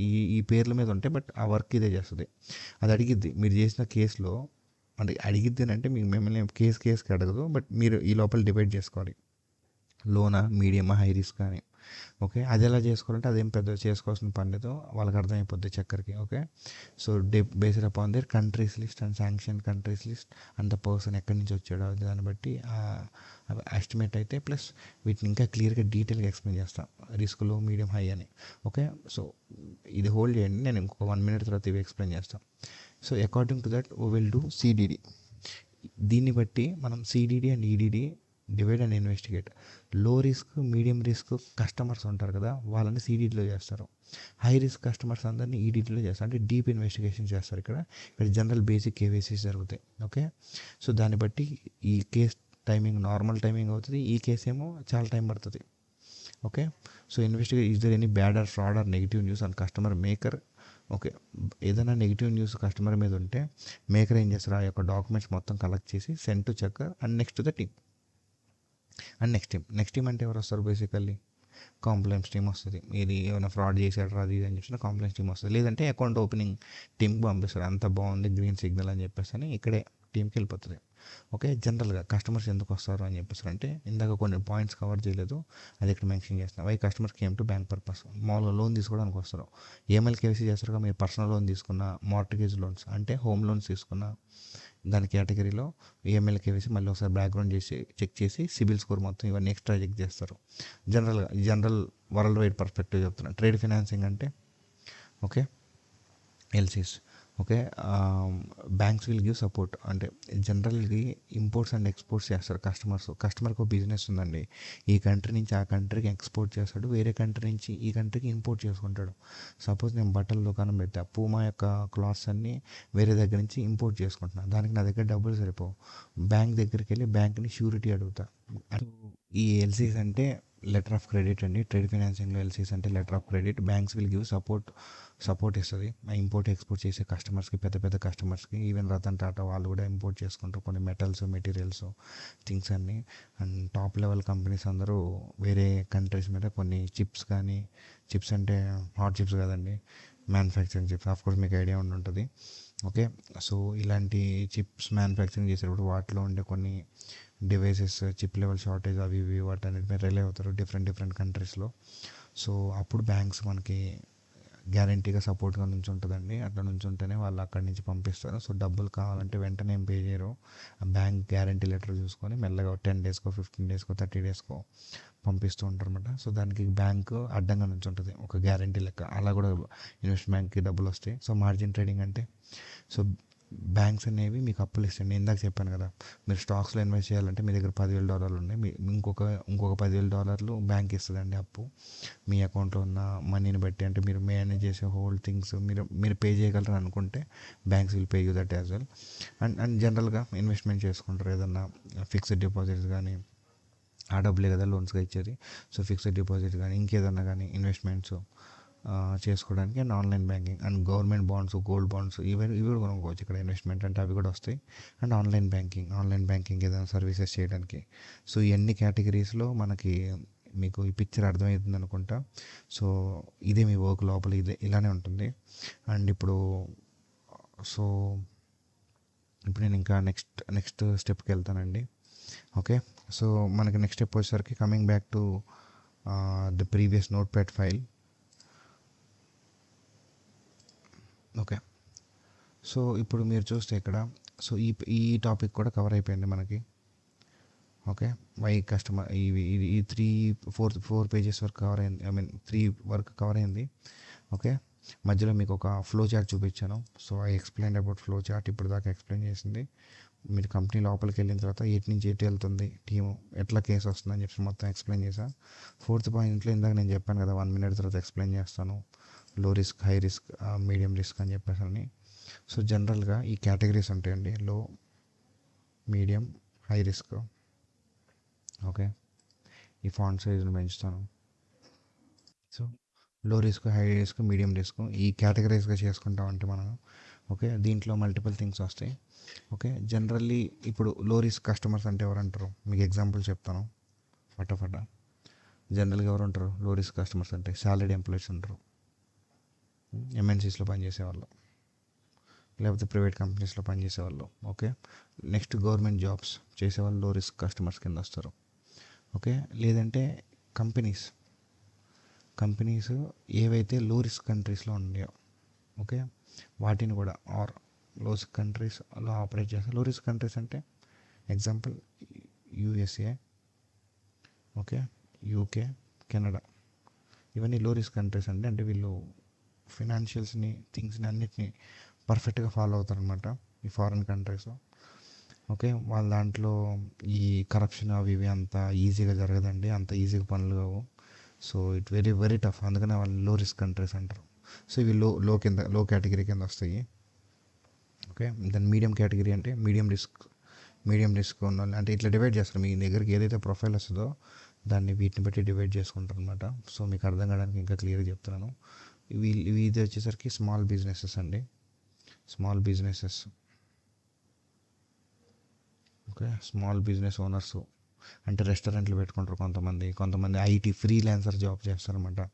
జాబ్ ఏం చేయరు, బట్ వేరే వాళ్ళకి ప్రాజెక్టులు ఓన్గా ఇంట్లోనే కూర్చొని ఐటీ ఫ్రీలాన్సింగ్ చేస్తుంటారు అనమాట.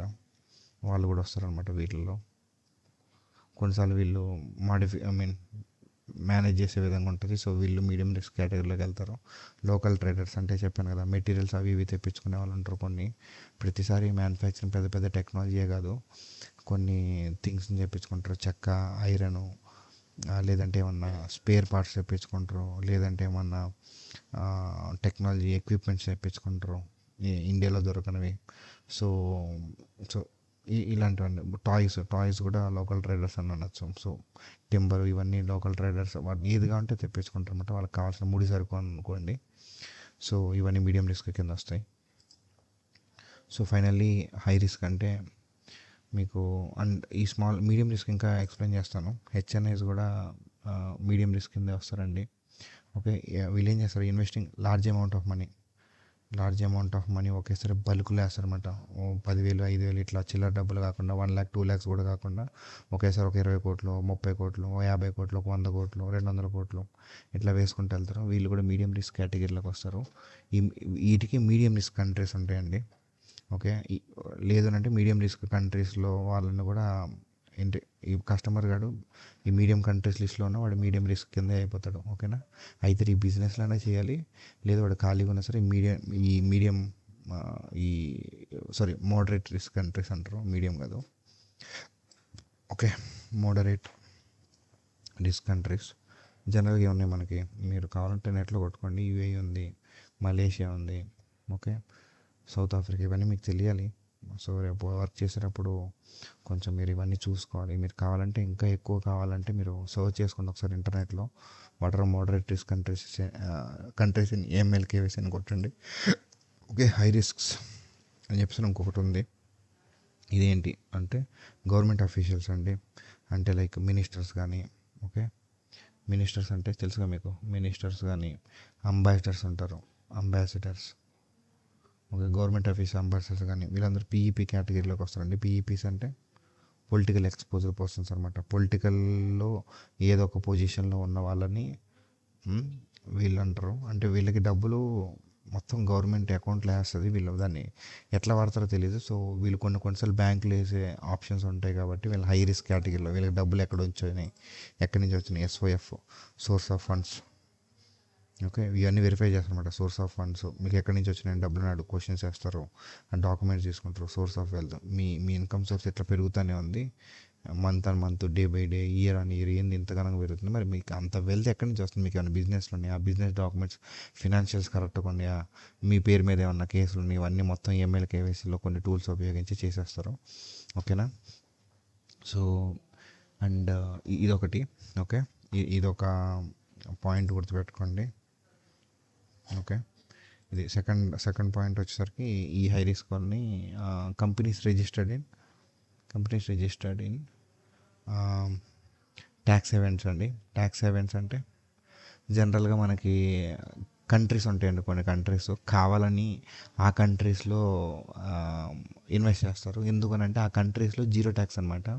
వాళ్ళ యొక్క గవర్నమెంట్స్ మా కంట్రీస్కి వచ్చి మీరు ఏ బిజినెస్ పెట్టుకున్నా మీకు జీరో ట్యాక్స్ అని చెప్పి ఉంటాయి. అలాంటి కంట్రీస్ ఉన్నాయి. జనరల్గా ఆ కంట్రీస్ లిస్టు లాంగ్ అయిపోతుంది, బట్ రాస్తాను. కేమెన్ ఐలాండ్స్, ఎగ్జాంపుల్స్ కూడా చెప్తాను ఇవి ఎలా వర్క్ అవుతాయని. పనామా, ఓకే, స్విట్జర్లాండ్,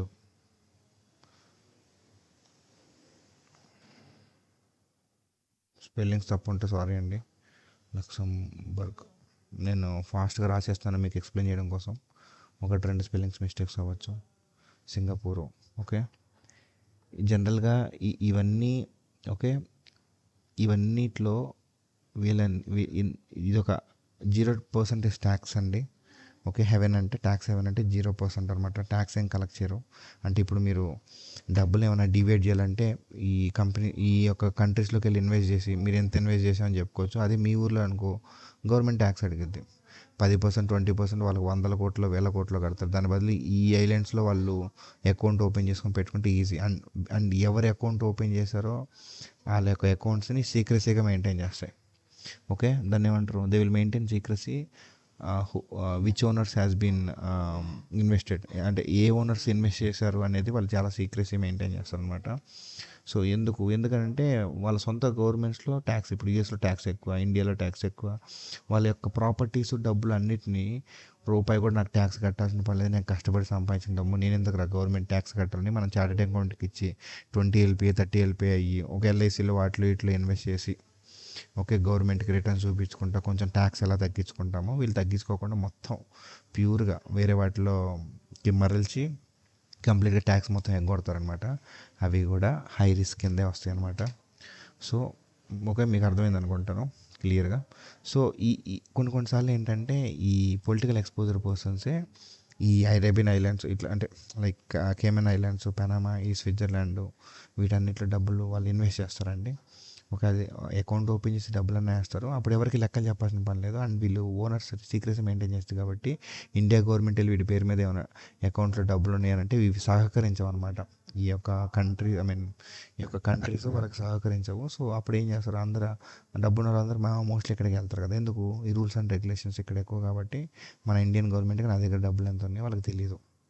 నాకు కావాల్సినప్పుడు ఆ డబ్బులు అక్కడి నుంచి వేరే అకౌంట్కి ట్రాన్స్ఫర్ చేసుకొని ఆ డబ్బులు నేను హాయిగా ఇండియాలో వాడుకుంటాను. సో ఇట్లా ఇదంతా చేస్తారు. ఒక ఎగ్జాంపుల్ కేసు చెప్తాను.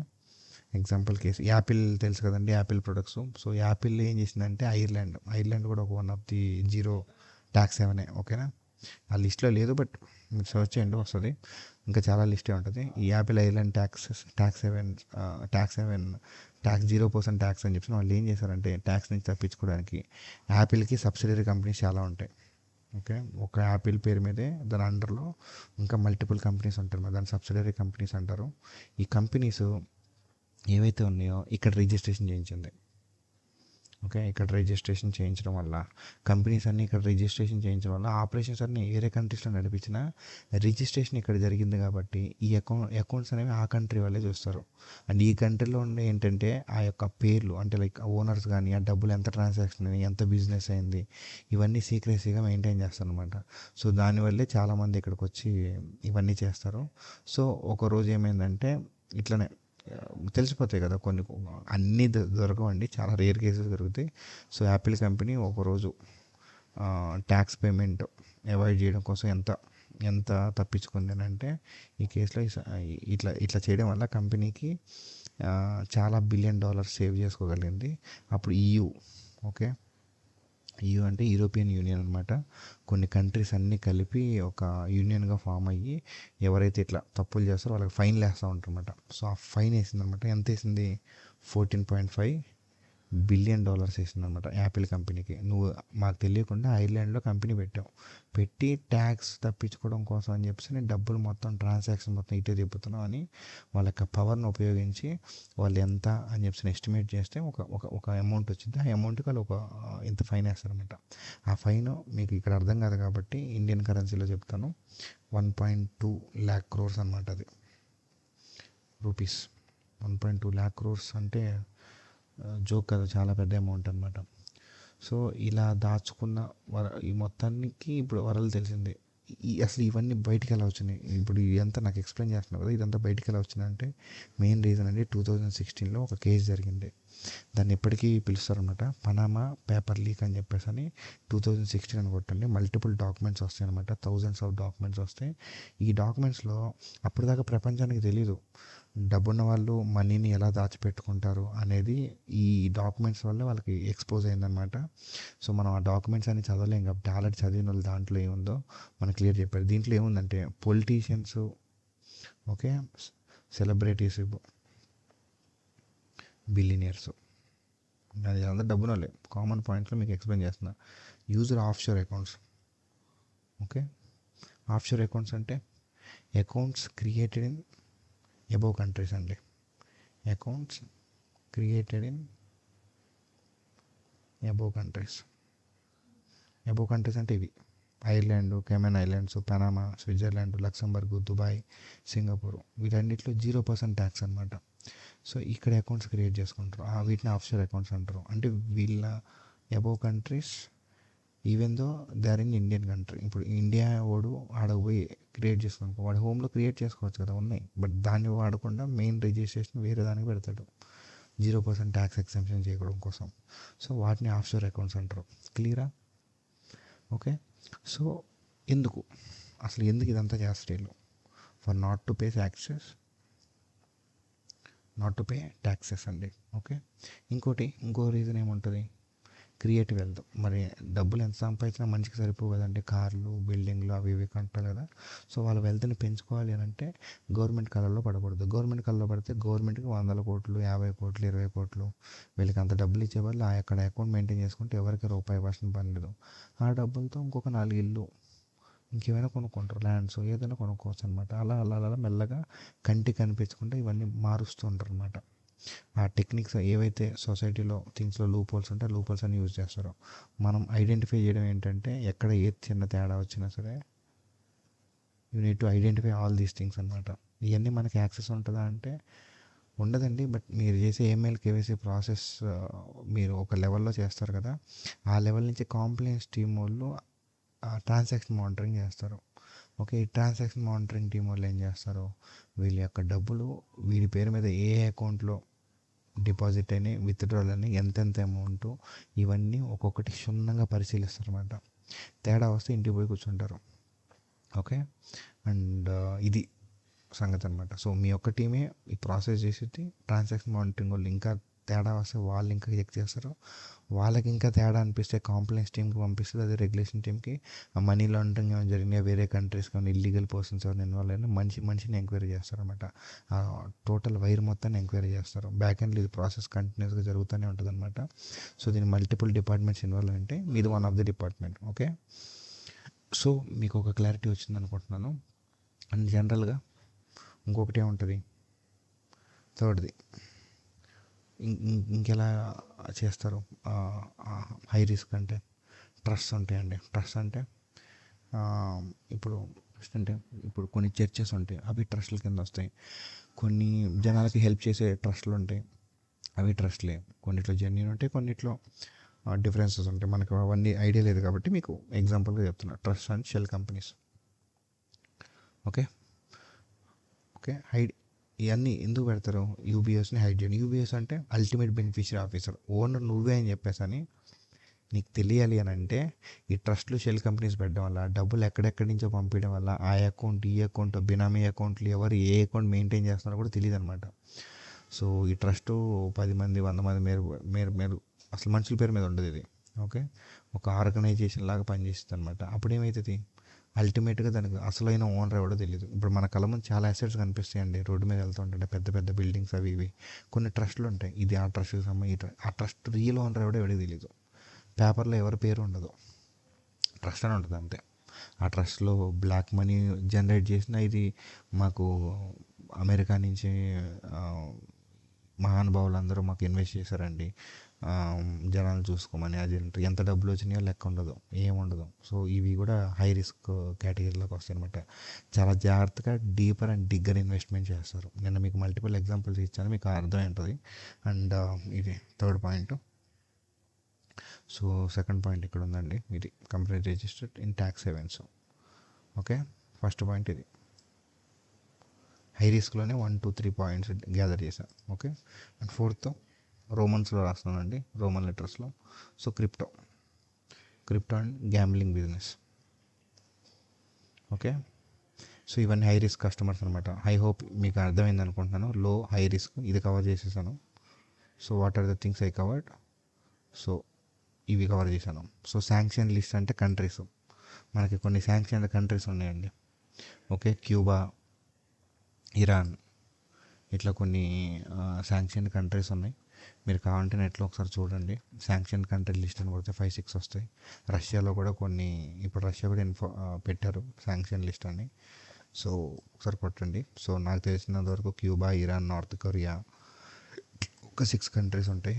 అవి మైండ్లో పెట్టుకోండి. ఆ కంట్రీస్ నుంచి కస్టమర్స్ ఎవరైనా వచ్చి అకౌంట్ ఓపెన్ చేస్తే వాళ్ళకి ఇంటర్నేషనల్ యాక్సెస్ బంద్. ఎందుకు బంద్ అనేది ఇప్పుడు మీకు క్లియర్గా ఎక్స్ప్లెయిన్ చేస్తాం. శాంక్షన్ లిస్ట్ అంటారు వాటిని. ఓకే, వాట్ ఈ శాంక్షన్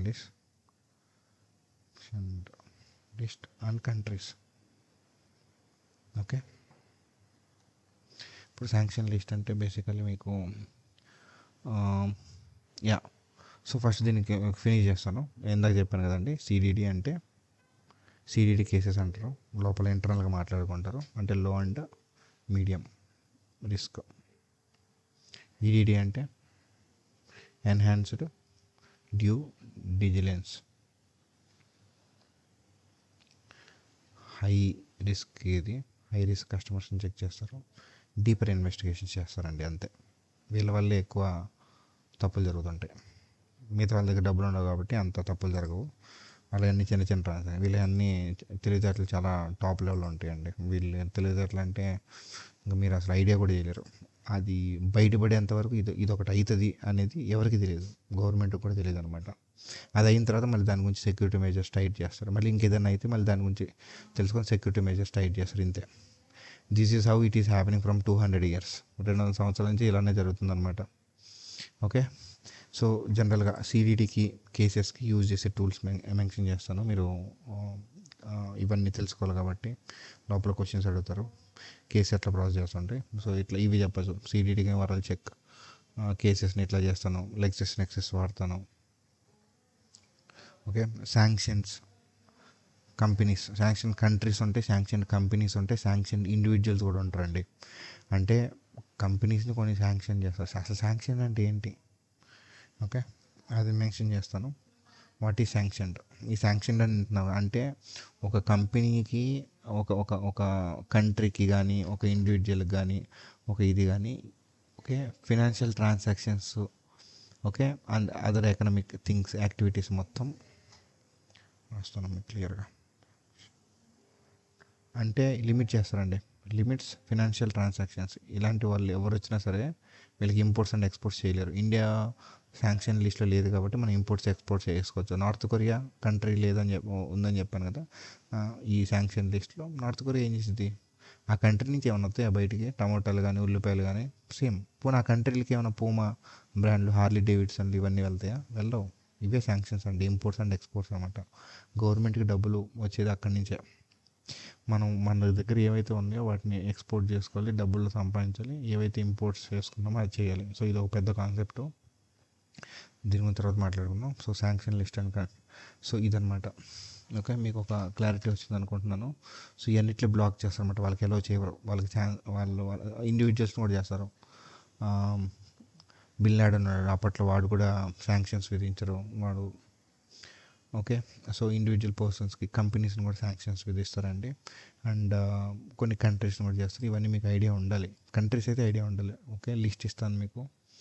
అండ్ ఈడీడీ అయితే ఈ డీప్ స్క్రీనింగ్ చేస్తారు. ఓకే, ఈడీడీ కేసు వచ్చేసరికి డీప్ స్క్రీనింగ్ అంటే ఏం లేదండి, వెరిఫై చేస్తారు అంతే. ఓకే, అన్నీ చెక్ చేసి వెరిఫై చేయడాన్ని స్క్రీనింగ్ అంటారు. ఓకే, ఈ డీప్ స్క్రీనింగ్ చేస్తారనమాట.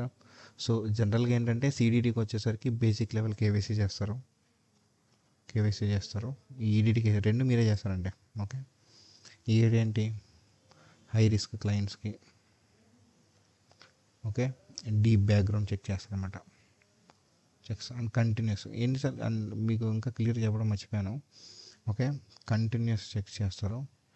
ఎప్పుడు 6 months to 1 yearకి ఒకసారి చెక్ చేస్తూనే ఉంటారు. ఎవ్రీ 6 monthsకి ఒకసారి చెక్ చేసినా ఆశ్చర్యపోనక్కల. ఎవ్రీ 1 year ఖచ్చితంగా చెక్ చేయాలి. 6 months to 1 year లోపల చెక్ చేయాలి. లో రిస్క్ అంటే, లో రిస్క్ వాళ్ళని 3 years, 2 to 3 years. Okay sorry, 3 to 5 years, 5 years. Okay, నేను ఇక్కడ రాస్తానండి లో రిస్క్.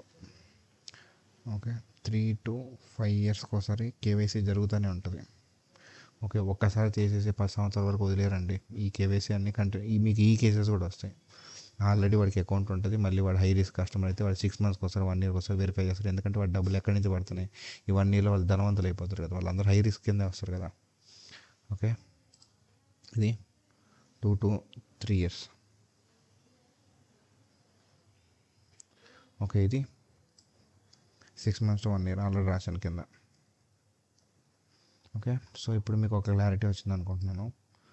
సో ఇది సంగతి, ఫ్లో చాట్ అయిపోయింది, అది అయిపోయింది. సిడిడి ఈడీడీ కేసెస్ చెప్పాను. అసలు ఇవన్నీ కాంప్లైన్స్ టీమ్ వాళ్ళు డీపర్ ఇన్వెస్టిగేట్ చేసి వాడు ఫ్రాడ్ అని తెలిసింది అనుకోండి, ఎవరు పంపిస్తారు, గవర్నమెంట్ ఆఫీషియల్ ఎవరు ఇక్కడ, ఓఎఫ్ఏసి. ఓకే, వాడెవడు, ఆఫీస్ ఆఫ్ ఫారెన్, ఇవన్నీ అడుగుతారండి. వాట్ ఈజ్ ఓఎఫ్ఏసి, హూ ఈజ్ ఓఎఫ్ఏసి, వాడి ఇదేంటి, వాడి రోల్ ఏంటి అని. సో వీడెవడో కాదండి, హీఈస్ లైక్ అకౌంట్స్ని ఎవడైతే రాంగ్ అని తెలిసాడో వాడి అకౌంట్ని ఓపెన్ చేయడం ఆపేస్తారు, లేదా ఆల్రెడీ ఓపెన్ చేసిన అకౌంట్ని అయితే బ్లాక్ చేస్తారు, ఫ్రీజ్ చేస్తారు. ఇప్పుడు స్కామ్ జరుగుతాయి కదా, మరి వాళ్ళు ఏం చేస్తారు, వెంటనే మనం సైబర్ క్రైమ్కి రిపోర్ట్ చేసి అవి ఇంటర్నేషనల్ యాక్సెస్ అయిపోయి వాళ్ళ అకౌంట్ని అప్పటికప్పుడు టెంపరీ ఫ్రీజ్ చేసేస్తారు అనమాట. ఓకే, వాడు అందుకని 6 hours ఒకసారి 8 hours ఒకసారి డబ్బులు డ్రా చేస్తున్నాడు. ఈ అకౌంట్ నుంచి ఆ అకౌంట్ మారుస్తాడు. మీరు ఒక అకౌంట్ పడితే ఆ అకౌంట్ నుంచి వెంటనే టప్ప ట్రాన్స్ఫర్ అయిపోతూనే ఉంటాయి. అది బ్లాక్ అయినా సరే వేరే అకౌంట్ నుంచి చూసుకుంటాడు. కస్టమర్ వేసింది ఒక అకౌంట్, వాడు దాని మీద కంప్లైంట్ ఇవ్వగలుగుతాడు.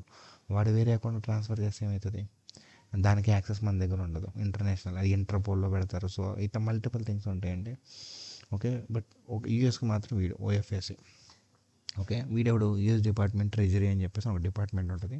ఆ డిపార్ట్మెంట్లో వీడు ఓఎఫ్ఏసి అని ఇంకొక టీం ఉంటుంది, అంటే మెయిన్ టీము రెగ్యులేటరీ. సో ఈడేం చేస్తారంటే వాడి కంట్రోల్ ఉంటుంది, ఒక అకౌంట్ని బ్లాక్ చేయడం, ఫ్రీజ్ చేయడం, శాంక్షన్స్ విధించడం. అంటే లైక్ ఈ క్యూబా, ఇరాన్ ఇవన్నిటిని శాంక్షన్స్ విధించింది కూడా ఈడే, ఓఎఫ్ఏసి. ఓకే, మీకు అర్థమవుతుంది అనమాట. సో ఇప్పుడు మీకు ఇందాక పైన కొన్ని టూల్స్ గురించి చెప్పాను కదా, లెక్సిస్ నెక్సెస్ అని, అవి అని. ఇప్పుడు వాట్ ఈజ్ లెక్సిస్ నెక్సెస్ మీకు ఒక ఐడియా కోసం చెప్తున్నాను. ఇది ఎవరు అడగరు, టూల్ అంటే సరిపోతుంది. రిస్క్ ఇంటెలిజెన్స్ టూల్ అండి ఇది. ఓకే, ఇది ఒక రిస్క్ ఇంటెలిజెన్స్ టూల్స్. ఎవరు యూజ్ చేస్తారు దీన్ని, యూజ్డ్ బై బ్యాంక్స్ అండి, ఫినాన్షియల్ ఇన్స్టిట్యూషన్స్ అంటే బ్యాంక్సే. ఫినాన్షియల్ ఇన్స్టిట్యూషన్స్ అంటే నథింగ్ బట్ బ్యాంక్స్. కాబట్టి వీటిని నార్మల్ బ్యాంక్స్ అంటారు, HSBC, JP Morgan, okay, Goldman సాక్స్. ఇన్వెస్ట్మెంట్ బ్యాంకింగ్ సర్వీసెస్ని ప్రొవైడ్ చేసే వాటిని ఫినాన్షియల్ ఇన్స్టిట్యూషన్స్ అని కూడా అంటారు. ఓకే, మీరు పనిచేసేది కూడా రేపు పొద్దున్న జాబ్ వచ్చేది కూడా వీటిలోనే. ఒకవేళ విప్రో, హెచ్ఎల్ ఇలాంటి వాటిలో వచ్చినా సరే ఈ HSBC project, JP Morgan, Deutsche bank, ఈ ప్రాజెక్ట్స్ చేస్తారు. వీటినే ఫినాన్షియల్ ఇన్స్టిట్యూషన్స్ అంటారు. ఓకేనా, ఫినాన్షియల్ ఇన్స్టిట్యూషన్స్ అంటే ఏంటి, మళ్ళీ అదొక కంపెనీ అనుకోకండి, అవన్నీ ఇవి కూడా బ్యాంక్సే. కాకపోతే మనం అనుకునే రెగ్యులర్ బ్యాంక్స్ లాగా ఉండవు ఇవి.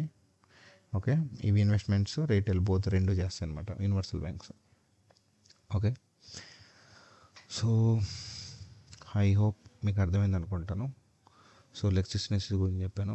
అసలు ఇదంతా ఎందుకు వాడతారు, why we use this tool. Okay, to detect fraud అండి. ఫ్రాడ్ అన్న మనీ లాండరింగ్ ఎక్కడ జరుగుతుందో తెలియాలంటే వాళ్ళ మీద ఏమైనా కేసులు ఉన్నాయి, ఇవన్నీ ఒక గ్లోబల్ డేటాబేస్ ఉంటుంది. అదే లెక్సిస్నెక్స్ టూల్లో ఉంటుంది డేటాబేస్, అది నథింగ్ బట్. సో దాంట్లో మీ మీద ఏమైనా కేసు ఉంటే కనపడిపోద్ది, మీకు క్లియర్గా కనపడిద్ది. ఓకే, అలా క్లియర్గా అర్థమైపోతుంది మీ మీద కేసులు ఉన్నాయని, గుర్తుపెట్టేసుకోండి. ఓకేనా. సో జనరల్లీ ఇవేం చేస్తాయంటే జనరల్గా ఐడి వెరిఫై చేస్తాయి. ఓకే, అండ్ సిడిడి అండ్ ఈడిడి కేసెస్లో ఈ టూల్ యూజ్ చేస్తారు. ఈ పెప్ కస్టమర్స్కి, శాంక్షన్ లిస్ట్ ఉన్న కంట్రీస్కి.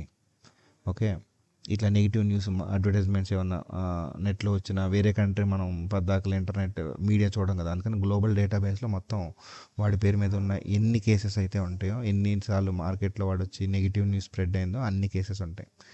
హిట్ అండ్ రన్లో ఇది ఇన్వాల్వ్ అయినా, లేకపోతే ఏమైనా ఫినాన్షియల్ ఇది చేసినా, సో ఎవ్రీథింగ్ డీటెయిల్స్ మొత్తం వచ్చేస్తాయి గ్లోబల్ డేటాబేస్లో. ఓకేనా. సో దీని నుంచి మనం అండ్ దీనివల్ల యూజ్ ఏంటంటే మనకి ఈ ఫేక్ ఐడీస్ కానీ డూప్లికేట్ ప్రొఫైల్స్, ఈ ప్రొఫైల్ ఇక్కడ పెడతాడు, మళ్ళీ ఇంకో బ్యాంకులో ఇంకో ప్రొఫైల్ పెడతాడు, సో దాన్నే మల్టిపుల్ టైమ్స్ పెడుతుంటాడు. So fake profiles, duplicate profiles ఇవన్నిటిని తీసేసిద్ది అనమాట. ఓకే, సో మీకు శాంక్షన్ లిస్ట్ ఇస్తానని చెప్పాను కదా. So these are the sanction list అండి, countries list. Okay, Cuba, Iran, North Korea. Okay, రష్యాలో కొన్ని కంట్రీస్ ఉన్నాయండి. ఓకే, రష్యా ఇప్పుడు రష్యా చేశారు యాక్చువల్లీ, వినట్లేదు, ఊరికి యుద్ధం ప్రకటిస్తున్నాడు ఉక్రెయిన్ మీద అని చెప్పేసి అని. అండ్ కొన్ని రీజియన్స్లో ఉక్రెయిన్లో కూడా మొత్తం ఇవ్వలేదు. రష్యాకి మొత్తం ఇచ్చారు కానీ ఉక్రెయిన్ మాత్రం కొన్ని కంట్రీస్ మాత్రం ఇచ్చాడు. ఉక్రెయిన్లో క్రిమియా. ఇవన్నీ ఇంటర్వ్యూ క్వశ్చన్స్ అండి. డొనెటెస్క్, ఓకే, లోహాన్క్. సో ఇలా ఉక్రెయిన్లో ఇవి, ఉక్రెయిన్ మొత్తం కాకుండా ఉక్రెయిన్లో ఈ రీజియన్స్ ఎక్కువ యుద్ధం చేస్తున్నాయి కాబట్టి వాటికి ఇచ్చారన్నమాట. సో వీటి నుంచి ఏ కస్టమర్ వచ్చి అకౌంట్ ఓపెన్ చేసినా ఇలా హై రిస్క్ కంట్రీస్ నుంచి వచ్చారా బాబు అని చెప్పి ఇమీడియట్గా ఇది ఏడీడీకి కేసెస్గా పరిగణించి కాంప్లైంట్స్ టీమ్కి మూవ్ చేయడమే. కాంప్లైంట్స్ టీమ్ మళ్ళీ డీపర్ ఇన్వెస్టిగేషన్ చేసుకొని వాడి అకౌంట్ని అసలు ఓపెన్ చేయడం, యాక్సెస్ క్యాన్సిల్ చేస్తారు. సారీ అండి, మీరు హై రిస్క్ కంట్రీ నుంచి వచ్చారని. హై రిస్క్ కంట్రీస్ నుంచి వచ్చిన మాత్రం అకౌంట్ ఓపెన్ చేయరా అంటే ఓపెన్ చేస్తారండి, బట్ హై రిస్క్ కంట్రీస్ అయితే అసలు అకౌంట్ ఓపెన్ చేయరు. High risk high risk countries, వీటిని శాంక్షన్ కంట్రీస్ నుంచి ఎవరు వచ్చినా అకౌంట్ ఓపెన్ చేయరండి. ఎవరు వచ్చినా ఏ సర్వీసు ప్రొవైడ్ చేయరు, అందుకని శాంక్షన్ అంటారు. వాళ్ళకి అసలు అకౌంట్ ఓపెన్ చేయరు, వాళ్ళకి అసలు ఏ రైటు ఉండదు కంప్లీట్గా. హై రిస్క్ పీపుల్కి చేస్తారు, లో రిస్క్ చేస్తారు, మీడియం రిస్క్ చేస్తారు. శాంక్షన్ కంట్రీస్కి మాత్రం అసలు ఏ యొక్క సర్వీసు ప్రొవైడ్ చేయరు. ఓకే, వీళ్ళందరూ టెర్రరిస్ట్ ఫినాన్సింగ్లోను, ఉమెన్ ట్రాఫికింగ్లోను, యుద్ధాలు చేసుకుంటూ గన్నులు కొనుక్కుంటూ ఉండడానికి వీటికి ఎట్లయినా సరే సంపాదిస్తూ ఉంటారని చెప్పేసి అని వీళ్ళని శాంక్షన్ కంట్రీస్ లిస్ట్లో పెట్టారన్నమాట. ఓకే, అసలు ఇప్పుడు మీకు మీ ఇందాక ఒక క్వశ్చన్ వేస్తాను, like finally the 6th point, how RBI and other regular balance their కరెన్సీని ఓవర్. దానికి సంబంధం ఉందంటే అసలు సంబంధం ఉందండి. ఈ సంబంధం ఉంది అని అంటే దీనికి మనం ఒక క్వశ్చన్ వేసుకోవాలి. శాంక్షన్ లిస్ట్ దగ్గర నుంచి స్టార్ట్ అయ్యేది ఇది. ఇప్పుడు కంపెనీ శాంక్షన్ లిస్ట్లోకి వెళ్ళింది, కంట్రీ శాంక్షన్. అసలు ఏం స్టాప్ అవుతాయి వాళ్ళకంటే, it stops imports and exports from that country. Imports and exports, okay, from that country. And import and exports, financial transactions. మీరు యూఎస్కి డబ్బులు పంపిద్దామని ట్రై చేయండి, వెళ్తాయి. కానీ నార్త్ కొరియాకి నేను డబ్బులు పంపించండి అని అంటే అసలు మిమ్మల్ని పక్క పోరా అంటాడు. పంపించలేం వాళ్ళకి, అసలు ఒక అకౌంట్ ఉండదు అండ్ వాళ్ళకి కన్వర్ట్ చేయలేరు మీరు, వాళ్ళకి వెళ్ళదు కూడా. And economic transactions and some economic activities. Economic activities అంటే డబ్బుకు సంబంధించిన ఏమైనా బిజినెసెస్ అవి ఎకనామిక్ యాక్టివిటీస్ కింద వస్తాయి. సో ఎగ్జాంపుల్ చెప్పాలి అని అంటే మీకు మన ఇండియాలో ఎక్స్పోర్ట్స్ అండ్ ఇంపోర్ట్స్ గురించి మాత్రం చెప్తున్నాను. ఎక్స్పోర్ట్స్ అండ్ ఇంపోర్ట్స్ ఉంటే మన కంట్రీ నుంచి వేరే కంట్రీలకి వెళ్ళే వాటిని ఎక్స్పోర్ట్స్ అంటారండి. మనం ఎక్స్పోర్ట్ చేసేది ఒక 700 బిలియన్ ఎంతో అండి, ఇంపోర్ట్ చేసేది 850 బిలియన్ అండి. అంటే మనం తెచ్చుకునేది అంటే హార్లీ డేవిడ్సన్ బైక్స్ కానీ బట్టలు కానీ ఇవి కానీ మొత్తం అన్నీ కలిపి మనకి ఇంపోర్ట్స్ ఎక్కువ ఉన్నాయి. So government exports and imports అని అంటే ఇంపోర్ట్స్ ఎక్కువ ఉన్నాయి కదా. ఐ మీన్ లైక్ ఎక్కువ ఇంపోర్ట్ చేసుకుంటాం మనం ఆ కంట్రీస్ నుంచి, మనం ఎక్కువ తీసుకుంటాం. ఇంపోర్ట్ అంటే తీసుకోవడం, ఎక్స్పోర్ట్ అంటే ఇవ్వడం. మనం లైక్ మిరపకాయల బిజినెస్ కానీ ఏదైనా కానీ ఎక్స్పోర్ట్స్ కింద వస్తుంది. సో ఇంపోర్ట్స్ ఎక్కువ డబ్బులు అవుతున్నాయి కాబట్టి మన కంట్రీ ఏం చేసిందంటే దీనివల్ల ఏమవుతుంది, మనం నెగిటివ్ బ్యాలెన్స్లోకి వెళ్తాం. దాన్ని ఏమంటారు, డెఫిషియట్ అంటారు. నెగిటివ్ డెఫిషియట్ ఆర్ఎల్స్ ట్రేడ్ డెఫిషియట్ అంటారు. ట్రేడ్ డెఫిషియట్ అని క్వశ్చన్ పడవచ్చు. ఓకే, ట్రేడ్ డెఫిషియట్ అంటే ఏంటంటే కంపెనీస్కి, అంటే కంపెనీస్ కాదు కంట్రీస్కి ఇంపోర్ట్స్ అండ్ ఎక్స్పోర్ట్స్లో ఇంపోర్ట్స్ ఎక్కువ ఉంటే ఎక్స్పోర్ట్స్ తక్కువ ఉంటే మాత్రం ట్రేడ్ డెఫిషియట్ కింద పడుతుంది. అప్పుడు గవర్నమెంట్ ఏం చేసిద్ది అసలు ఇవన్నీ ఎందుకు చేయాలని అంటే గవర్నమెంట్ ఏం చేసిద్ది అప్పుడు రూపాయి వాల్యూ పగిలిపోద్దండి. అంతా ఏమీ లేదు, 1 రూపీ వాల్యూ పడిపోతుందంటే ఇంతకుముందు 1 రూపీ నాకు తెలిసినప్పుడు 60 రూపీస్ ఉండేది, ఇప్పుడు అది 87, 88కి వచ్చిందనమాట. సో దీనివల్ల మనం ఏదైతే కొంటున్నామో అది ఇంకా 12 రూపాయలు 15 రూపాయలు ఎక్స్ట్రా పెట్టి ఈ రేటు పెరగడం వల్ల ఇంకా పెరిగింది, మనకి ఇంకా డబ్బులు పెరుగుతున్నాయి. సో అప్పుడు ఏమవుతుంది, రూపీ పడిపోయినట్టే లెక్క. మన రూపీ 60 రూపాయలు ఉంటే స్ట్రాంగ్గా ఉన్నట్ట, 85 రూపాయలు స్ట్రాంగ్ ఉన్నట్ట. కొంతమంది తెలివైన వాళ్ళు 85 పెద్దది కాబట్టి 85 స్ట్రాంగ్ అనుకుంటా. లేదు, rupee value $1 is equals to $1 rupee లాగా ఉండాలండి. అప్పుడు స్ట్రాంగ్ ఉన్నట్టు, అప్పుడు మన రూపీకి చాలా వాల్యూ ఉన్నట్టు. $1 ఈక్వల్స్ టు 87 రూపీస్ ఉంటే మరి రూపాయి తక్కువగానే ఉంది. $1 కొనుక్కోవాలంటే నువ్వు 87 రూపీస్ స్పెండ్ చేయాలి. రూపీ వాల్యూ పడిపోయినట్టుగా. గవర్నమెంట్ దీనికోసం కొన్ని స్టెప్స్ తీసుకుంటుందండి. ఓకే, అవి ఎక్కడ కన్వర్ట్ చేసిద్ది అంటే వీటిని ఎక్కడ ఇంపోర్ట్స్ అండ్ ఎక్స్పోర్ట్స్ని ఎక్కడ మేనేజ్ చేసిద్ది అంటే IT, BPO, consulting services companies ఉంటాయి అన్నమాట. ఓకే, కన్సల్టింగ్ సర్వీసెస్ ఉంటాయి. ఈ కంపెనీస్లో జనరల్గా లైక్ ఏముంటాయి, టీసీఎస్, ఇన్ఫోసిస్. ఓకే, ఈ సర్వీసెస్ యూకే వాళ్ళకి, యూఎస్ వాళ్ళకి అమ్ముతారు కదండి. వాళ్ళ కోసం పని చేస్తారు కదండి. అక్కడి నుంచి మనీ వస్తాయి కదా. సో అక్కడ కవర్ చేసుకుంటుంది ఇంపోర్ట్స్ అండ్ ఎక్స్పోర్ట్స్ని బ్యాలెన్స్ చేసిద్ది. ఓకే, ఇంకెక్కడ బ్యాలెన్స్ చేసిద్ది, FDI, foreign direct investment. Foreign people, ఇందాక చెప్పాను, మనం కూడా వేరే కంట్రీస్లో ఇన్వెస్ట్ చేస్తామండి. బాండ్స్ రూపంలో కొనుక్కుంటారు, గవర్నమెంట్ బాండ్స్ అవి ఇవి కొనుక్కుంటారు అనమాట, రూపీ స్ట్రాంగ్ అవ్వడం కోసం. సో ఫారెన్ డైరెక్ట్ ఇన్వెస్ట్మెంట్ అనమాట. ఓకే, అంటే ఫారెన్ ఆర్ గ్లోబల్ కంపెనీస్ అనేవాళ్ళు ఇండియాలో డైరెక్ట్ స్టాక్ మార్కెట్లో కానీ, లేకపోతే మ్యానుఫ్యాక్చరింగ్ కంపెనీస్లో కానీ, లేదంటే స్టార్టప్లో కానీ, లేకపోతే ఇప్పుడు జగన్ గవర్నమెంట్ ఉన్నప్పుడు మన ఇండియాకి ఇంత 1000 కోట్ల ఇన్వెస్ట్మెంట్స్ వచ్చినాయండి, ఎవరైనా గవర్నమెంట్ ఉన్నప్పుడు మనకి ఇన్ని ఇన్వెస్ట్మెంట్స్ వచ్చినాయండి అని చెప్తారు కదా. ఇవే ఫారెన్ డైరెక్ట్ ఇన్వెస్ట్మెంట్స్ అంటారు అనమాట. ఆ దేశం వాళ్ళు వచ్చి డైరెక్ట్గా ఇన్వెస్ట్ చేస్తారు. ఇప్పుడు చైనా శ్రీలంక మీద బాగా ఇన్వెస్ట్ చేసింది. ఇప్పుడు అట్లా వాళ్ళ పోర్ట్ లాగేసుకుంది. So as per the news. So అలాగా ఫారిన్ వాళ్ళు మనకి ఇన్వెస్ట్ చేస్తారు అనమాట. ఏదో ఒక ప్రూఫ్ అని కదా, కొంతమంది ఫ్రీగా వస్తారు. అంటే వాళ్ళకి చైనా అది చెప్పడం కరెక్ట్ కాదు కదా, బట్ ఇక్కడ ఫారిన్ పీపుల్ వాళ్ళకు కొంచెం రూపాయి వస్తుంది. మేము ఇక్కడ మ్యానుఫ్యాక్చరింగ్ డీటెయిల్స్ పెడితే రేపు పొద్దున వస్తే ప్రాఫిట్లు అవి కూడా ఇన్వెస్ట్మెంట్ కిందే వస్తాయి. విరాట్ కోహ్లీ కూడా వేయచ్చు, వేరే యూఎస్లో సెటిల్ అయ్యాడు అనుకో. ఎలాన్ మస్క్ కూడా మన దాంట్లో ఇన్వెస్ట్ చేస్తాడు. అవరే నాకు ఈ సోలార్ బిజినెస్ మీద మంచి భూమి కనిపిస్తుంది అని చెప్పి తను కూడా వచ్చి 100 కోట్లు వేసి వెళ్తాడు.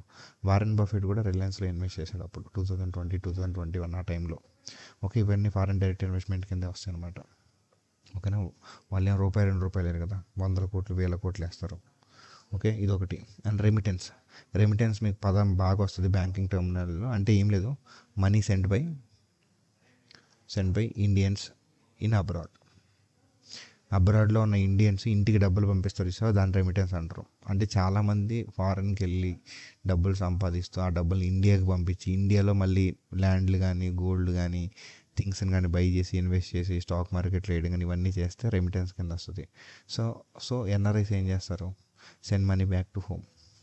Okay, and invest in lands, golds, stock market and all. దీని రెమిటెన్స్ అంటారు. ఇక్కడ నుంచి కూడా గవర్నమెంట్కి బెస్ట్ అడ్వాంటేజ్. సో ఇవన్నీ ఎందుకు చేస్తుంది అసలు, ఈ ఇంపోర్ట్ అండ్ ఎక్స్పోర్ట్స్ని బ్యాలెన్స్ చేయడానికి. వీటిలో కవరప్ చేసుకునేది, లేదంటే రూపీ వాల్యూ పడిపోతూ వస్తుంది ఇంకా. ఓకే, ఇవన్నీ మెజర్స్ అనమాట. తర్వాత మీకు చాలాసార్లు న్యూస్లో ఇవే వస్తాయి అనమాట, మీకు అర్థం కాదు. సో నేను మీకు మొత్తం అంతా ఈ వీడియో చూసేస్తే మీకు మొత్తం పిచ్చ క్లారిటీ వచ్చేసింది అనుకుంటున్నాను. ఇంకా డీటెయిల్ చెప్పొచ్చు, బట్ ఇది సరిపోద్ది జనరల్ వ్యూలో. So RBI uses reserves to stabilize rupee. Fourth point అండి, ఈ రిజర్వ్స్ అంటే ఓకే ఫారెన్లో అంటే యూఎస్లో ఎగ్జాంపుల్ బాండ్స్ ఉంటుందండి.